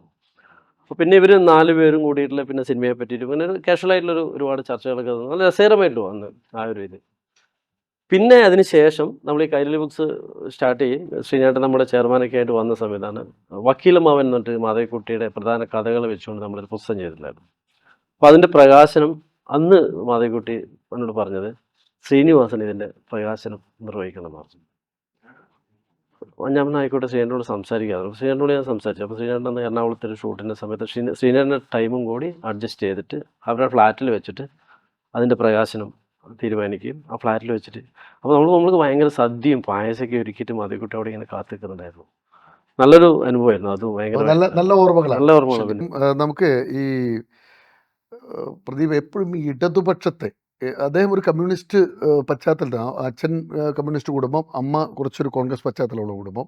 പക്ഷേ അദ്ദേഹത്തിൻ്റെ രാഷ്ട്രീയം ശരിക്കും എങ്ങനെയായിരുന്നു? നിങ്ങൾ സൗഹൃദത്തിൽ എപ്പോഴും വീക്ഷിച്ചിട്ടുണ്ടോ? രാഷ്ട്രീയം എന്തായിരുന്നു അദ്ദേഹത്തിൻ്റെ? ഒരു ഇടതുപക്ഷ അദ്ദേഹം മനസ്സുള്ള ആളായിരുന്നു? അദ്ദേഹം ഇടതുപക്ഷ സഹയാത്രിക തന്നെയാണ്. ഞങ്ങൾ പല ചർച്ചകളും ഒരുപാട് ദിവസങ്ങൾ മുമ്പ് ഒരുമിച്ചിട്ടുണ്ട്. ഒറ്റപ്പാലത്തും മദ്രാസിലൊക്കെ ചർച്ച ചെയ്തിട്ടുണ്ട്. പൊളിറ്റിക്സ് അതിൽ കടന്നു വരാറുണ്ട്. അദ്ദേഹം അതിൽ പ്രധാന അടിവരായിട്ട് പറഞ്ഞൊരു കാര്യമുണ്ട്. ഞാനത് ജീവിതത്തിൽ അപൂർവ സമയങ്ങളിൽ വോട്ട് ചെയ്തിട്ടുണ്ട്. വോട്ട് ചെയ്ത സമയം കിട്ടില്ല. പക്ഷെ ആ വോട്ടൊക്കെ ഞാൻ ഇടതുപക്ഷത്തിൽ ചെയ്തിട്ടുണ്ട് എന്ന് പറഞ്ഞ ഒരാളാണ്. അയാളെ മനസ്സിൽ ഇടതുപക്ഷം തന്നെയാണ്. എന്തുകൊണ്ടാണ് എപ്പോഴും ഇടതുപക്ഷത്തെ ഒരു ഹാസ്യവൽക്കരിക്കാൻ എപ്പോഴും അദ്ദേഹം? ഇപ്പം അറബിക്കഥ എടുത്താലും പിന്നെ സന്ദേശം എടുത്താലും സിനിമകളൊക്കെ വരുമ്പോൾ ഇടതുപക്ഷത്തെ അദ്ദേഹം കൃത്യമായിട്ട് ഏറ്റവും കൂടുതൽ കൈകാര്യം ചെയ്യുന്ന ഇടതുപക്ഷത്തെയാണ്. അത് എന്തുകൊണ്ടാണെന്ന് ആലോചിച്ചിട്ടുണ്ട്? ശരിക്ക് താങ്കളും ഇടതുപക്ഷ സഹയാത്രികനാണ്. ഇടതുപക്ഷത്തിൻ്റെ ഒരു മൂല്യച്യുതി അദ്ദേഹം നിരീക്ഷിക്കുന്നുണ്ട്, അദ്ദേഹത്തിൻ്റെ ഉള്ളിൽ അത് തട്ടുന്നുണ്ട് എന്നാണോ തോന്നുന്നത്? എന്താണ് താങ്കൾ അതിനെക്കുറിച്ച്? തീർച്ചയായും അത് അദ്ദേഹം ഇടതുപക്ഷം നന്നാവാൻ വേണ്ടി ചെയ്തൊരു പ്രൊപ്പയാണ്. ഇടതുപക്ഷം കുറച്ച് മോശമാണെന്നൊരു തോന്നൽ അദ്ദേഹത്തിനുണ്ട്. എനിക്ക് തോന്നുന്നില്ല അത്. കാരണം ഇപ്പോൾ അടുത്തൊരു നന്നാകണെ കുറിച്ച് മോശമാണോ? എങ്ങനെ നന്നാകണമെങ്കിൽ ഒരു സാധനത്തെ നന്നാക്കണമെങ്കിൽ കുറച്ച് തകരാറാകണമല്ലോ. അല്ല, അത് ഇപ്പൊ നമ്മളിപ്പോ ഒരാൾ ഉപദേശിക്കുന്നത് പിടിക്കും. അത് അയാൾ ഉപദേശിച്ചാൽ നന്നാവുമ്പോൾ തോന്നുന്നുണ്ടെങ്കിൽ മാത്രമേ അയാൾ ഉപദേശിച്ചിട്ട് കാര്യമുള്ളൂ, അല്ലേ? നമുക്ക് അയാളുടെ സ്നേഹമാണ്. അതേപോലെ അദ്ദേഹത്തിന് എനിക്ക് തോന്നുന്നത് അദ്ദേഹത്തിന്റെ സ്നേഹം ഇടതുപക്ഷത്തോട് തന്നെയാണ്. കമ്മ്യൂണിസ്റ്റ് പാർട്ടിയോട്, കമ്മ്യൂണിസ്റ്റിലെ ഇടതുപക്ഷത്തോടും, പ്രത്യേകിച്ച് അദ്ദേഹത്തിന്റെ അച്ഛന്റെ പ്രവർത്തനങ്ങൾ അറിയാം, ഉണ്ണിഭാഷക്കാര്യങ്ങളൊക്കെ അറിയാം. പിന്നെ അദ്ദേഹം പറഞ്ഞ തട്ടം അറിയാം, പാർട്ടിയാണല്ലോ. അപ്പോൾ അടുത്ത് ചോദിച്ചിട്ടുണ്ട്, നിങ്ങൾ ആ പ്രവർത്തനം കൊണ്ട് പിന്നെ ഒരു നന്നായിട്ടുണ്ട്, എവിടെ നന്നാവൻ എന്നൊക്കെ പറഞ്ഞ സാധനം. അതൊക്കെ നിരാശയുണ്ട് സത്യം പറയുന്നത്. അതൊരു മനഃപൂർവ്വമുള്ള സംഭവം തോന്നില്ല. പിന്നെ സന്ദേശം പോലെ സിനിമയിൽ എന്താ ഇടതുപക്ഷം മാത്രമല്ല എല്ലാവരെയും അദ്ദേഹം കളിയാക്കുന്നുണ്ട്. ഏറ്റവും ടാർഗറ്റ് ചെയ്യുന്ന പലപ്പോഴും ഇടതുപക്ഷത്തെയാണ്. ഒരു ഇടതുപക്ഷ പശ്ചാത്തലത്തിലുള്ള ഇപ്പോഴത്തെ ഈ കമ്മ്യൂണിസ്റ്റ് പാർട്ടിയുടെ ഒരു സാമ്പത്തിക നയവും കാര്യങ്ങളൊക്കെ അതിനകത്ത് കടന്നു വരുന്നുണ്ട്. പാവപ്പെട്ടവന്റെ പാർട്ടി എന്നതിൽ നിന്ന് മാറി ചിന്തിക്കുന്ന അത് ശരിക്കും പാർട്ടി അദ്ദേഹത്തിനെതിരാകുന്ന ഒരു സ്ഥിതി ഉണ്ടാക്കിയിട്ടുണ്ട്. ശരിക്കും പലപ്പോഴും പാർട്ടി അങ്ങനെ പ്രത്യക്ഷത്തിൽ തോന്നില്ല. പക്ഷെ അതിനിടക്ക് അദ്ദേഹത്തിന്റെ വീട്ടിൽ ഒരു കരിയോലൊക്കെ വെച്ചൊരു പ്രശ്നം ഉണ്ടായിരുന്നു. ചോദിക്കാൻ കാരണം അതിപ്പം ചില കുറച്ച് പ്രവർത്തകന്മാരുടെ മാത്രം പാർട്ടിയുടെ പ്രധാനപ്പെട്ട പ്രശ്നങ്ങളൊക്കെ അത് തന്നെയാണ്. ഇപ്പൊ പാർട്ടിക്ക് ഒരു നയമുണ്ടെങ്കിലും അതിനെ വ്യതിചലിച്ചുകൊണ്ട് പ്രതീക്ഷിക്കാത്ത ചില അറ്റാക്കുകളൊക്കെ ചെയ്യുന്ന സാധാരണ പക്ഷത്തുനിന്ന് ആൾക്കാരുണ്ട്. മനസ്സിലായില്ലേ? ഇപ്പൊ ഉദാഹരണത്തിന് നമ്മളെ പിന്നെ ചെറുവരന്റെ തലയെ കെട്ടിയിട്ട് പിന്നെ പ്രകടനത്തിന്റെ യഥാർത്ഥ പാർട്ടിക്കാരാണെന്ന് തോന്നുന്നില്ല. അവരൊക്കെ താൽക്കാലികമായിട്ടുള്ളൊരു ഇതിനു വേണ്ടി ചെയ്യുന്ന ഒരുപാട് പേരുണ്ട്. അതിൽ നവാസ്ക ഒരു കാര്യം കൂടിയുണ്ട്. അതെന്താ കാര്യം എന്ന് വെച്ച് കഴിഞ്ഞാല് സന്ദേശം എന്നുള്ള സിനിമയെ മാത്രം എടുത്താൽ അതിൽ കോൺഗ്രസിനും മീൻസ് കോൺഗ്രസിൻ്റെ ഒരു പ്രതിച്ഛായുള്ള ഒരു കഥാപാത്രത്തെയും ഇടതുപക്ഷത്തെയും അദ്ദേഹം കൃത്യമായിട്ട് ഒരേ ഈക്വൽ ബേസിൽ വിമർശിക്കുന്നുണ്ട്. പക്ഷെ കോൺഗ്രസ്സുകാർ അതിന് മറുപടി പറയാൻ പോകാനോ അതിനെ പ്രതിരോധിക്കാനോ നിൽക്കാത്തത് കൊണ്ടാണ് അത് ചർച്ചയാകാതെ പോയത്. ഇടതുപക്ഷം അങ്ങനെയല്ല ചെയ്തത്. അതിനകത്തുള്ള ഓരോ വിമർശനങ്ങളെയും തങ്ങൾ തന്നെയാണ് സ്വാഭാവികമായിട്ട് ഞാൻ നേരത്തെ പറഞ്ഞ നമ്മുടെ കണ്ണാടിയായിട്ട് തോന്നിപ്പോയത് കൊണ്ടാണ് ഇടതുപക്ഷം അതിനെ തിരിച്ച് പ്രതിരോധിക്കുന്നത്. അതുകൊണ്ടാണ് അതൊരു കമ്മ്യൂണിസ്റ്റ് വിരുദ്ധ സിനിമ എന്നുള്ള നിലയ്ക്ക് എടുക്കുന്നത്. അത് ശരി, അതേസമയം അതൊരു കോൺഗ്രസ് വിരുദ്ധ സിനിമയായിട്ട് നമുക്കിത് കാണാമല്ലോ. അതുമായിട്ട് ബന്ധപ്പെട്ട് വിനീതിൻ്റെ ചില കമൻറ്റുകളൊക്കെ ഇടയ്ക്ക് വിവാദമായിട്ട് വന്നത്. വിനീത് പറഞ്ഞതാണെന്ന് പ്രചരിച്ചതാണോ അതോ ഈ അദ്ദേഹം പറഞ്ഞല്ലോ ഈ ഇടതുപക്ഷം ഒരിക്കലും നീ ഒരു കമ്മ്യൂണിസ്റ്റുകാരനാകരുതെന്നുള്ള നിലക്ക് അതൊരു ഫേക്ക് ആണെന്നൊക്കെയാണ് എനിക്ക് കിട്ടിയത്. ഇല്ല, അങ്ങനെ ഒരിക്കലും പറയാൻ അല്ല, അദ്ദേഹം തന്നെ പറഞ്ഞിട്ടുണ്ട് നമുക്ക് ഇടതുപക്ഷത്തെ വിമർശിക്കാം, കുറ്റപ്പെടുത്താം, ഒക്കെ ചെയ്യാം. പക്ഷെ എങ്ങനെ വന്നു കഴിഞ്ഞാലും നാട്ടിലൊരു ആവശ്യം വരുമ്പോൾ നമുക്ക് അവരെ ഉണ്ടാവും എന്ന് പറഞ്ഞൊരു സ്റ്റേറ്റ്മെന്റ് ശ്രീനിവാസന്റെ ഉണ്ട്. പറഞ്ഞിട്ടുണ്ട്. എങ്ങനെയാണ് താങ്കളുടെ സംവിധായകനാകാനുള്ള മോഹത്തെ അദ്ദേഹം കത്തിവെച്ച് കളഞ്ഞു എന്ന് ഇടയ്ക്ക് താങ്കൾ പറയുകയുണ്ടായി? അതങ്ങനെയല്ല, ഞാനന്ന് പറഞ്ഞല്ലോ, ഇപ്പോൾ പരിചയപ്പെടാൻ പോയ സമയത്ത് ശ്രീനാഥനോട് നമ്മൾ സ്വാഭാവികമായിട്ട് നമ്മളൊരു ലക്ഷ്യം ഒരു സിനിമ എന്നുള്ളതാകുമ്പോൾ ശ്രീനാഥനെ പരിചയപ്പെടുമ്പോൾ സ്വാഭാവികം നമ്മളത് അവതരിപ്പിക്കും. അപ്പോൾ ഒരു സാഹചര്യം വന്നപ്പോൾ ഞാനും എൻ്റെ ഉള്ളിലുള്ള ആഗ്രഹം ശ്രീനാഥനോട് പറഞ്ഞു, ഇങ്ങനെ സംവിധാന സഹായിട്ടൊക്കെ കൂടിയാൽ കൊള്ളാമെന്നൊക്കെ ഉണ്ട് എന്ന് പറഞ്ഞു. മൂപ്പരൊന്ന് ചിരിച്ചു. മൂപ്പരൊരു ഒരു സ്റ്റൈലിൽ ചിരിച്ചിട്ട് പറഞ്ഞു, നമ്മൾ ചോദിച്ചു വീട്ടിലെ സാഹചര്യം അടുത്തതൊക്കെ ചോദിച്ചു. അപ്പം നീ ആദ്യം ചെയ്യേണ്ടത് ഒരു ജോലി സമ്പാദിക്കും, എന്നിട്ട് അതിന് ശേഷം സ്റ്റേബിളായി നിന്നതിന് ശേഷം മാത്രം ഇങ്ങനെയുള്ളൊരു ഫീൽഡിലേക്ക് വന്നാൽ മതി. സിനിമ എന്ന് പറയുന്നത് അങ്ങനെ നമ്മൾ പ്രത്യക്ഷത്തിൽ വന്നിട്ട് എല്ലാവർക്കും രക്ഷപ്പെടാൻ പറ്റുന്ന, ചിലപ്പോൾ രക്ഷപ്പെടുന്ന അപൂർവമായിട്ട് ചില ആൾക്കാരുണ്ട്. അതുപോലത്തെ ഒരു ജോലിയായിട്ട് കൊണ്ടുപോകാൻ പറ്റുന്ന ഒരു ഫീൽഡല്ല. ആ രീതിയിൽ നല്ല രീതിയിൽ പോസിറ്റീവായിട്ടുള്ളൊരു ഉപദേശമാണ് എന്ന് ശ്രീനാഥൻ എനിക്ക് തന്നിട്ടായിരുന്നു. അതൊരു ഇതുമായിട്ട് പിന്നെ അലഞ്ഞ് മദ്രാസിലൊക്കെ പോയിട്ട് കഷ്ടപ്പെട്ടിട്ട് ജീവിതം കട്ടപ്പകയായിട്ടുള്ള ഒരുപാട് ആൾക്കാരുടെ ഇത് മൂപ്പരുടെ മുമ്പിൽ ഒരുപാട് ചിത്രങ്ങളുണ്ടല്ലോ. അപ്പോൾ അതൊക്കെ കൊണ്ടായിരിക്കും നമ്മളോടുള്ള ഇഷ്ടം കൊണ്ടാണ് ചിലപ്പോൾ അന്ന് നമ്മളോട് പറഞ്ഞത്. പക്ഷെ പിന്നെയും നമ്മൾ ഇടയ്ക്കിടയ്ക്ക് പോയിട്ട് ഇത് ചെയ്തപ്പോൾ ഒരു പ്രാവശ്യം എന്നോട് സ്വയംവര പന്തൽ എന്നുള്ള സിനിമ ശ്രീനാഥനാണ് അത് എഴുതുന്നത്. അപ്പോൾ ശ്രീനാഥനോട് പറഞ്ഞു, എന്നെ ഇങ്ങോട്ട് തന്നെ വിളിച്ചു. എന്നിട്ട് വിളിച്ചു പറഞ്ഞു, എനിക്ക് താല്പര്യം ഉണ്ടെങ്കിൽ ഈ ഒരു സിനിമ കൊച്ചിയിൽ തുടങ്ങുന്നുണ്ട്, അതിലേക്ക് വന്ന് ജോയിൻ ചെയ്യാം. ഒരു വിഷു കഴിഞ്ഞ് ഞാൻ എൻ്റെ കല്യാണം കഴിഞ്ഞിട്ട് ഒരു മാസം ആയിട്ടുണ്ടായിരുന്നു ആ സമയത്ത്. അപ്പം ഞാൻ വന്നിട്ട് പറഞ്ഞ ഒരു ആഗ്രഹം കൊണ്ട് ഞാൻ പറഞ്ഞു ഞാൻ റെഡി എന്ന് പറഞ്ഞു. അങ്ങനെ തൃശ്ശൂരായിരുന്നു എൻ്റെ ഫസ്റ്റ് ലൊക്കേഷൻ, തൃശ്ശൂരായിരുന്നു. ഞാൻ പോയി സഹസംവിധായകനായിട്ട് അതിൽ ജോയിൻ ചെയ്തു. ഏകദേശം ഒരു 40 ദിവസത്തെ ഷൂട്ടുണ്ടായിരുന്നു. എങ്ങനെയൊക്കെയോ കഴിഞ്ഞ് ലാസ്റ്റ് എന്നോട് ചോദിച്ചു എന്തുണ്ട് അനുഭവം ചോദിച്ചു. ഞാൻ ഇനി മേലിൽ എന്നെ ദയവ് ചെയ്തിട്ട് ഈ സഹസംവിധായകനായിട്ടുള്ള പരിപാടിയിലേക്ക് വിളിക്കരുത്. മൂപ്പരൊരു ചിരി, അന്നും ആ ചിരിയായിരുന്നു. ശരിയാണ്. കാരണം പലപ്പോഴും എന്താ ശ്രീയേട്ടൻ പറഞ്ഞ കാര്യമുണ്ട്. ഇപ്പൊ ഞാൻ സ്കൂൾ മാഷാകുന്ന ശ്രീയേട്ടൻ കൃത്യമായിട്ടാണല്ലോ. പിന്നെ നീ ഒന്നിനും മാഷം വേണ്ട, അല്ലെങ്കിൽ ഇതിലേക്ക് കൊണ്ടുവരില്ല, പലപ്പോഴും ഉപദേശിക്കില്ല. ഇപ്പൊ നമ്മൾ വടക്കേനവർക്ക് പ്രത്യേകിച്ച് എന്നാൽ നമ്മളെപ്പോഴും നിലനിൽപ്പിന്റെ ഭാഗം എപ്പോഴും നോക്കും. ഒരുപാട് നാടകക്കാരുണ്ട് ഇവിടെ, സിനിമക്കാരുണ്ട്. പക്ഷെ ആരൊക്കെ എന്ന് പറഞ്ഞാൽ ഇത് ജോലി പോയി പോവോ, പിന്നെ ജീവിക്കണ്ടേ എന്നുള്ള ഇത് പ്രത്യാശയിൽ അവിടെ തന്നെ നിലനിൽക്കും. മനസ്സിലായില്ലേ? അപ്പൊ അതിന്റെ എൻ്റെ ഒരു ക്യാരക്ടർ ഉണ്ടായിരുന്നു, നമുക്കറിയാം. ശ്യാമളയില് ആദ്യം ക്യാമറ ചാടും മറ്റേ ചാടും പറഞ്ഞവൻ ഞാനാണ്. കാരണം എന്റെ ഷോപ്പിൽ ഒരു അസിസ്റ്റന്റ് പറഞ്ഞിട്ടുണ്ട്, ഹൈടച്ച് പോസ്റ്റ് ജസ്റ്റ് അടക്കാരി സുഹാസിന്റെ ഇന്ത്യൻ പാർട്ട്നേഴ്സാണ്. അപ്പോ എന്നോട് ഇതൊക്കെ നല്ല തന്നെയാണ്, പക്ഷെ നീ സിനിമയിൽ നിന്ന് സിനിമ തന്നെ ചെയ്യും, നീ വേറെ ചെയ്യാൻ പോകുന്നു, മറ്റേ പരസ്യത്തിന് പോകുന്നു, ഇങ്ങനെ പോകുന്നു, ഇതൊക്കെ കാര്യങ്ങളൊക്കെ പറയും. അപ്പൊ അതിൽ നിന്നാണ് ആ ക്യാരക്ടർ ഞാൻ ചേട്ടൻ ചോദിച്ചിട്ട് ചേട്ടാ ഞാൻ പൊട്ടിച്ചിരിക്കുന്നത്. ഞാനൊക്കെ കഥാപാത്രം സ്കൂളിൽ പോകുന്ന ഒരു അധ്യാപകനുണ്ടത്, സ്കൂളിൽ മുട്ടിട്ടാണ് മറ്റു പല ജോലികൾക്കായി പോകുന്നത് ശ്യാമളയിലത്ത്. എനിക്ക് സപ്പോർട്ട് ഇതിനകത്ത് ചെറിയ സ്പാർക്ക് ഗഡിങ്ങളിൽ കിട്ടിയാൽ മതി. അദ്ദേഹം അത് പൊരിപ്പിച്ചെടുക്കാൻ ഭയങ്കര മിടുക്കനാണ്. എൻ്റെ സ്കൂളിൽ ഒരു പപ്പ മാഷുണ്ട്, പപ്പാഷ PT മാഷാണ്. അപ്പോൾ ഒരു ദിവസം പപ്പ മാഷ സ്കൂൾ കഥ പറഞ്ഞ കഥയായി. അതായത് അദ്ദേഹത്തിന്റെ വീട്ടിൻ്റെ അടുത്തുള്ള മുരിക്കിന്റെ മുകളിൽ നമ്മൾ പണ്ട് കുരുമുളക് വള്ളി പറഞ്ഞിട്ടില്ല, അതിന് മുകളിൽ ഒരാൾ താഴെ വീണിട്ട്, അയാൾ മാഷാണ്, താഴെ വിട്ട് ഹോസ്പിറ്റലിൽ കൊണ്ടുപോയിട്ട് ഹോസ്പിറ്റലിൽ അയാൾ എത്തിയ ഉടനെ തന്നെ ഇയാളെ വീട്ടിൽ വേറെ ആൾ വരിക, ഒരു മാഷ് ചേരാൻ വേണ്ടിയിട്ട്. അയാൾ പറ്റി പറഞ്ഞിങ്ങനെ നിങ്ങൾ സ്കൂള് ഒഴിവുണ്ടെങ്കിൽ എടുത്ത് തരണം എന്ന് പറയും. ഇപ്പൊ ഒഴിവിപ്പില്ലല്ലോ നിലവിൽ, അല്ലെങ്കിൽ എന്നെ മാഷ് ഒരിക്കലും വീട്ടിലെന്ന് പറയും. അപ്പൊ അയാൾക്കൊന്നും അയാൾക്ക് പറ്റിയിട്ടുണ്ട്, അയാളെ സ്പൈറൽ കോഡ് പോയിട്ടുണ്ട്, അതായത് സ്കൂൾ വരാൻ പാടില്ല, ആ പോസ്റ്റ് എനിക്ക് തരണം. ഈ ഒരു കഥ പറഞ്ഞ് സിനിമ ഒരുപാട് ജീവിച്ചിട്ടുണ്ടായിരുന്നു. അപ്പൊ അതിന്റെ സ്പാർക്കായിരിക്കാം ചിലപ്പോൾ ഒരു പക്ഷേ നമ്മുടെ ഇംഗ്ലീഷ് മീഡിയത്തിന്റെ ഓപ്പണിങ് മാവിൽക്കാരുന്നതും അങ്ങനെ ഉണ്ടല്ലോ. അപ്പൊ ചെറിയ സ്പാർക്കിലൂടെ ഇയാള് എവിടെ കിട്ടിയാലും അദ്ദേഹം അതിനകത്ത് കയറി ഉപയോഗിക്കാൻ മൂപ്പർക്ക് വളരെ അങ്ങനെ ചെയ്യുന്ന ഈ സത്യൻ അന്തിക്കാടും മൂപ്പരും തമ്മിലുള്ളൊരു കെമിസ്ട്രി എങ്ങനെ ശരിക്കും അത് അവർ തമ്മിലുള്ളൊരു ഇഴയടുപ്പം അവരാണ് ഏറ്റവും അടുപ്പക്കാർ എന്ന് പറയുന്നത്. ഏറ്റവും കൂടുതൽ സിനിമകൾ ഒരുമിച്ച് ചെയ്ത് സത്യേട്ടനും ശ്രീയേട്ടനും കൂടിയാണ്. അവർ തമ്മിൽ നല്ലൊരു പൊരുത്തമുണ്ട്. പക്ഷെ അതുപോലെ തെറ്റായിരിക്കും. പരസ്പരം എത്രയോ പ്രാവശ്യം അങ്ങോട്ട് അടികൊടുത്ത് ഞാൻ കണ്ടിട്ടുണ്ട് രണ്ടുപേരും. ഈ പ്രദീപ് ഒരു ചോദ്യം, ഈ കൽപ്പന ആർട്സ് ക്ലബില്ലേ അതിനെ കുറിച്ചുള്ള ഒരു ഓർമ്മകൾ എന്താ അദ്ദേഹം പങ്കുവച്ചിട്ടുള്ളത് താങ്കളുടെ? ഓർമ്മയില്ല, ഞാൻ കേട്ടറിവ് മാത്രം. അദ്ദേഹത്തിന്റെ വീട്ടിന്റെ ഈ ജപ്തു ചെയ്ത വീട് പറഞ്ഞ വീടില്ലേ, അതിന്റെ മുന്നിലുള്ള ഒരു വയലിൽ വലിയൊരു മാവുണ്ട്. അതിന്റെ താഴത്തുനിന്നാണ് ഇവർ റിഹേഴ്സൽ ചെയ്യുന്നത്. അദ്ദേഹത്തിന്റെ ഏട്ടൻ അതിൽ വർക്ക് ചെയ്തിട്ടുണ്ട്. ഈ നടന്ന് പിന്നെ പല വേഷങ്ങളും ഡയലോഗ് മാറി ചെയ്തിട്ടുണ്ട്. പിന്നെ പാട്യം രാജ്യങ്ങളുടെ സമയത്താണ് അവിടെ വലിയൊരു സമ്മേളനം വരുന്നു. പാർട്ടി സമ്മേളനം പാർട്ടി സമയത്താണ്. അത് അവരൊക്കെ വേദിയിലുണ്ട്.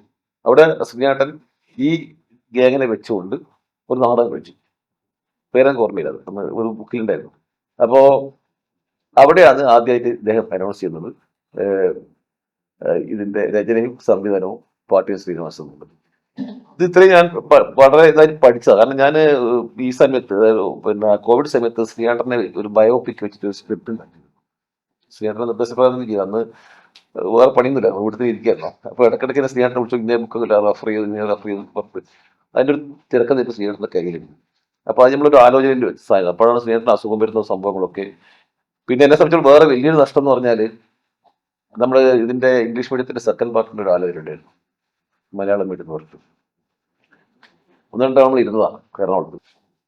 അത് നടക്കാതെ പോയതിന്റെ പ്രധാന രണ്ട് കാരണം, ഒന്ന് നെടുമുടി ചേട്ടൻ മരിച്ചു, KPC മരിച്ചു, പിന്നെ ശ്രീയേട്ടൻ്റെ അസുഖം വന്നു. അങ്ങനെ അത് നിന്ന് ഒരു പ്രൊജക്റ്റാണ്. ഈ അദ്ദേഹത്തിന്റെ കുടുംബം, ഭാര്യ, അദ്ദേഹത്തിന്റെ പ്രണയമൊക്കെ എങ്ങനെയാണ്?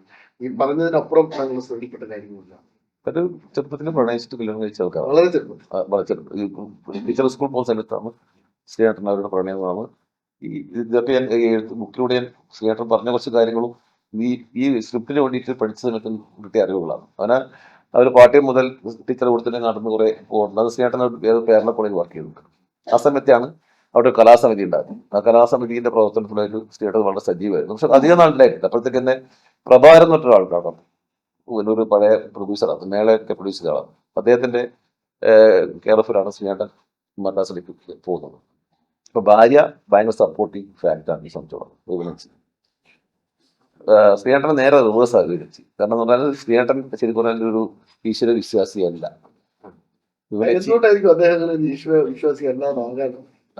വിശ്വാസമില്ല. അതിൽ ഈ പാർട്ടി കമ്മ്യൂണിസത്തിന്റെ കുറെ സാധനങ്ങളൊക്കെ ഉണ്ട്. പക്ഷെ എനിക്ക് ഏറ്റവും വലിയ വിഷമം തോന്നിയത് ശ്രീയേട്ടന്റെ മരണശേഷം അദ്ദേഹത്തിന്റെ വീട്ടിൽ അതിഭയങ്കരമായിട്ടുള്ള പൂജകളും കാര്യങ്ങളും സാധനം അത് കർമ്മം ഉണ്ടാവുമല്ലോ. അത് വരാതെ വേദനിച്ചു. കാരണം സത്യേട്ടൻ അന്ന് പറയുന്നുണ്ടായിരുന്നു ശ്രീനിക്ക് ഇതൊന്നും ഇഷ്ടമല്ല. അപ്പോ അത് എനിക്കെന്നെ സംബന്ധിച്ച് ഒരു വല്ലാത്ത, എനിക്ക് ഏറ്റവും കൂടുതൽ വേദന തോന്നിയത് ശ്രീനാട്ടന്റെ മരണത്തോടു കൂടി ചേർത്ത് വെക്കുന്ന ഒരു വേദന എന്ന് പറഞ്ഞാൽ അതാണ്. ഞാനൊക്കെ ഇതുപോലെ വിശ്വസിക്കുന്ന ആളാണ്. കാരണം അദ്ദേഹം ഉണ്ടെങ്കിൽ അവിടെ പലതും നടക്കുമായിരുന്നു. കാരണം അദ്ദേഹത്തിന് താല്പര്യമില്ലാത്തൊരു സ്ഥലത്ത് അദ്ദേഹത്തിന് വല്ലാതെ രീതിയിൽ ഇങ്ങനെ ഒരു കുറെ സമയങ്ങൾ ഭയങ്കര പ്രാർത്ഥന, ഒരു അരമണിക്കൂറോട്ടം എനിക്ക് അതിനെപ്പറ്റി അറിയുന്നില്ല. സാധ്യതയില്ല. മക്കളുടെ ഒരു നിലപാട് എങ്ങനെയാണ്? മക്കളുടെ നിലപാടും പിന്നെ ഇത് അനുഭവിക്കുന്ന മക്കളെല്ലാം എനിക്ക് മനസ്സിലാക്കി. പ്രത്യേകിച്ച് ഞാൻ തീരെ അനുഭവിക്കുക. അതൊരു വേദനയായിട്ട് തോന്നുന്നുണ്ട്. പറയുമ്പോൾ താങ്കളെ കണ്ണ് നിറയുന്നുണ്ട്. അതിനൊരു വിഷമമുണ്ടല്ലോ ശരിക്കും അല്ലേ? ഈ സിനിമയിൽ ഈ കുടുംബ ബന്ധങ്ങൾ പലപ്പോഴും ശിഥിലമാകുന്നതാണ് നമ്മൾ കൂടുതൽ കണ്ടിട്ടുള്ളത്. ഇത്ര ഒരു ഈയടുപ്പം ഉണ്ടാകാനുള്ള ഒരു കാരണം എന്തായിരിക്കും? അവർ നമ്മുടെ റിലേഷൻഷിപ്പിന് ഭയങ്കര അതില് ഒരു ഇന്റർവ്യൂ പറയുന്നത് ശ്രീനാട്ടൻ എല്ലാ ദിവസവും ഏത് സ്ഥലത്തായാലും ലോകത്ത് എവിടെയായാലും രാത്രി 9 മണിക്ക് വിമലിച്ചിട്ടുണ്ടെങ്കിൽ നോക്കാം. അതിനൊരു ഊഷ്മളമായൊരു സംഭവം. പിന്നെ വളരെ ക്രിട്ടിക്കലായിട്ട് സമയത്ത് തന്ന ഒരു കല്യാണം ചെയ്യുന്നത് കാര്യങ്ങൾ അറിയാലോ. അപ്പോ കല്യാണത്തിന് മതേതര സ്വഭാവവും പിന്നെ അത് പിന്നെ ഇന്നസെന്റ് കൊടുക്കുന്ന 400 രൂപയും മമ്മൂട്ടി കിട്ടുന്ന 2000 രൂപയും കിട്ടി. അത് ക്രിസ്ത്യനും ഒരു മുസ്ലിം ഒരു താലി കെട്ടിയ ഒരു സാധനമില്ല അതല്ലേ? അതന്നെ, അത് സ്ഥിരം എല്ലാവരും പറയുന്നതാണ്. നാടിന്റെ പോക്കില് വേദന തോന്നാറുണ്ടായിരുന്നു. ഭയങ്കര തോന്നലുണ്ടായിരുന്നു. അല്ല, അതാന്ന് പറഞ്ഞാൽ അത് ഇത് മനുഷ്യ നന്മയുടെ പക്ഷത്ത് നിൽക്കുന്ന ഒരാളാണ്. അതുകൊണ്ട് തന്നെ ഇത്തരം കാര്യങ്ങളിൽ വെറുപ്പുണ്ടാവുമല്ലോ സ്വാഭാവികമായിട്ടും. പ്രദീപ്, നമ്മുടെ ഈ ശ്രീനിയുടെ പല കഥാപാത്രങ്ങളും കുടുംബത്തിൽ നിന്ന് തുടങ്ങുന്നു. ഈ വരവേൽപ്പ് എന്ന് പറഞ്ഞ സിനിമയിലെ ആ കഥാപാത്രം ശരിക്ക് ശ്രീനിയുടെ വീട്ടിൽ നിന്നാണോ അച്ഛനിൽ നിന്നാണോ, എന്താ അതിൻ്റെ ഒരു ഉണ്ണിമാഷ സംഭവമാണ്. എന്തായിരുന്നു ഉണ്ണിമാഷ് ബസ് വാങ്ങിച്ചതാണ്. ബസ് വാങ്ങിച്ച് അതിന്റെ കിളിയും ഡ്രൈവർക്ക് ഇയാളെ പറ്റിക്കപ്പെട്ടു, ലോൺ അടക്കാതായി, അങ്ങനെ പിന്നെ ബാങ്ക് വിടുന്നു, അങ്ങനെ ഒരുപാട് പ്രശ്നമുണ്ടായിരുന്നു. അപ്പൊ അതിൽ നിന്ന് ഈ കഥ സത്യേട്ടടുത്ത് ഒരു ദിവസം ഇയാൾ പറയാണ്, സത്യേട്ടൻ അപ്പോഴും സത്യം പറഞ്ഞാൽ അതിലൊരു കഥയില്ല. അങ്ങനെയാണ് അതിലേക്ക് ലാൻഡ് ചെയ്യുന്നത്. മിക്കവാറും എല്ലാ കഥകളും അല്ല, ഈ വീട് ജപ്തി ചെയ്ത സംബന്ധിച്ച് ഞാൻ അദ്ദേഹത്തെ വിളിച്ച ഓർമ്മയുണ്ട്. ഹിസ്റ്ററി ഞാൻ മറന്നുപോയി.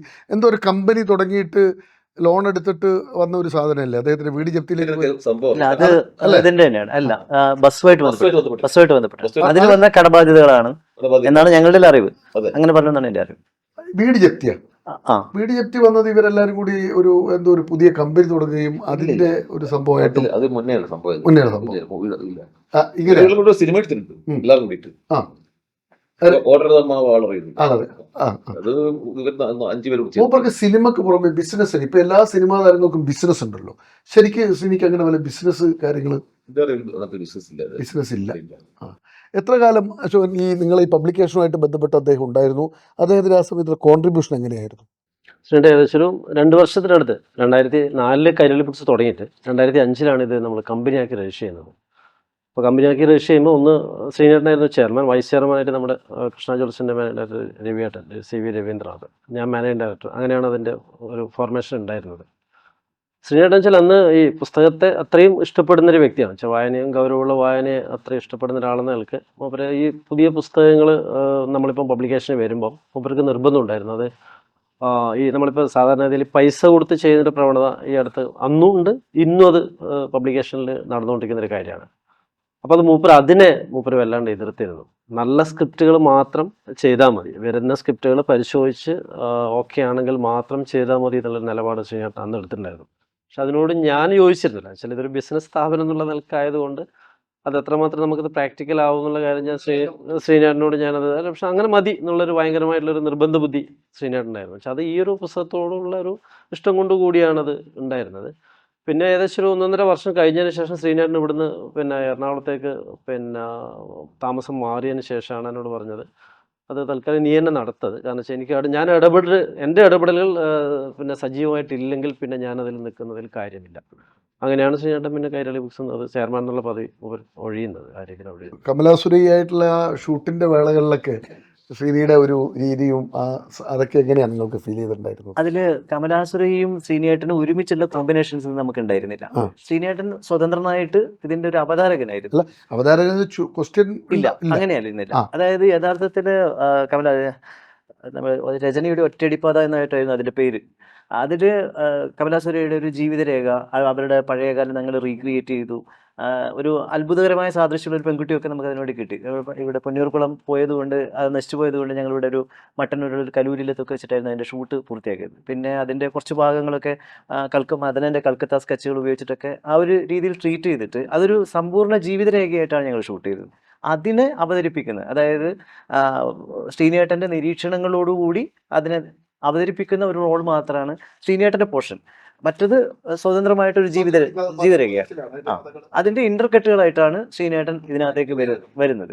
അതിന്റെയാണ് നേരത്തെ അശോകൻ പറഞ്ഞത്. ഞങ്ങൾ ഭയങ്കര കുറച്ച് ഭൗതികമായ രീതിയിലൊക്കെ എഴുതി തയ്യാറാക്കിയിട്ട് ശ്രീനിയേട്ടൻ നേരം അതിന് മണ്ണിലേക്ക് ഇറക്കി കൊണ്ടുവന്നു, ഭൂമിയിലേക്ക് ഇറക്കി. ഈ മക്കള് ഈ ധ്യാനാണെന്ന് തോന്നുന്നു അച്ഛനെ എപ്പോഴും ക്രിട്ടിസൈസ് ചെയ്യുന്ന രീതിയിൽ എപ്പോഴും പ്രതികരിക്കുന്ന കാണാറുണ്ട് സോഷ്യൽ മീഡിയയിലൊക്കെ.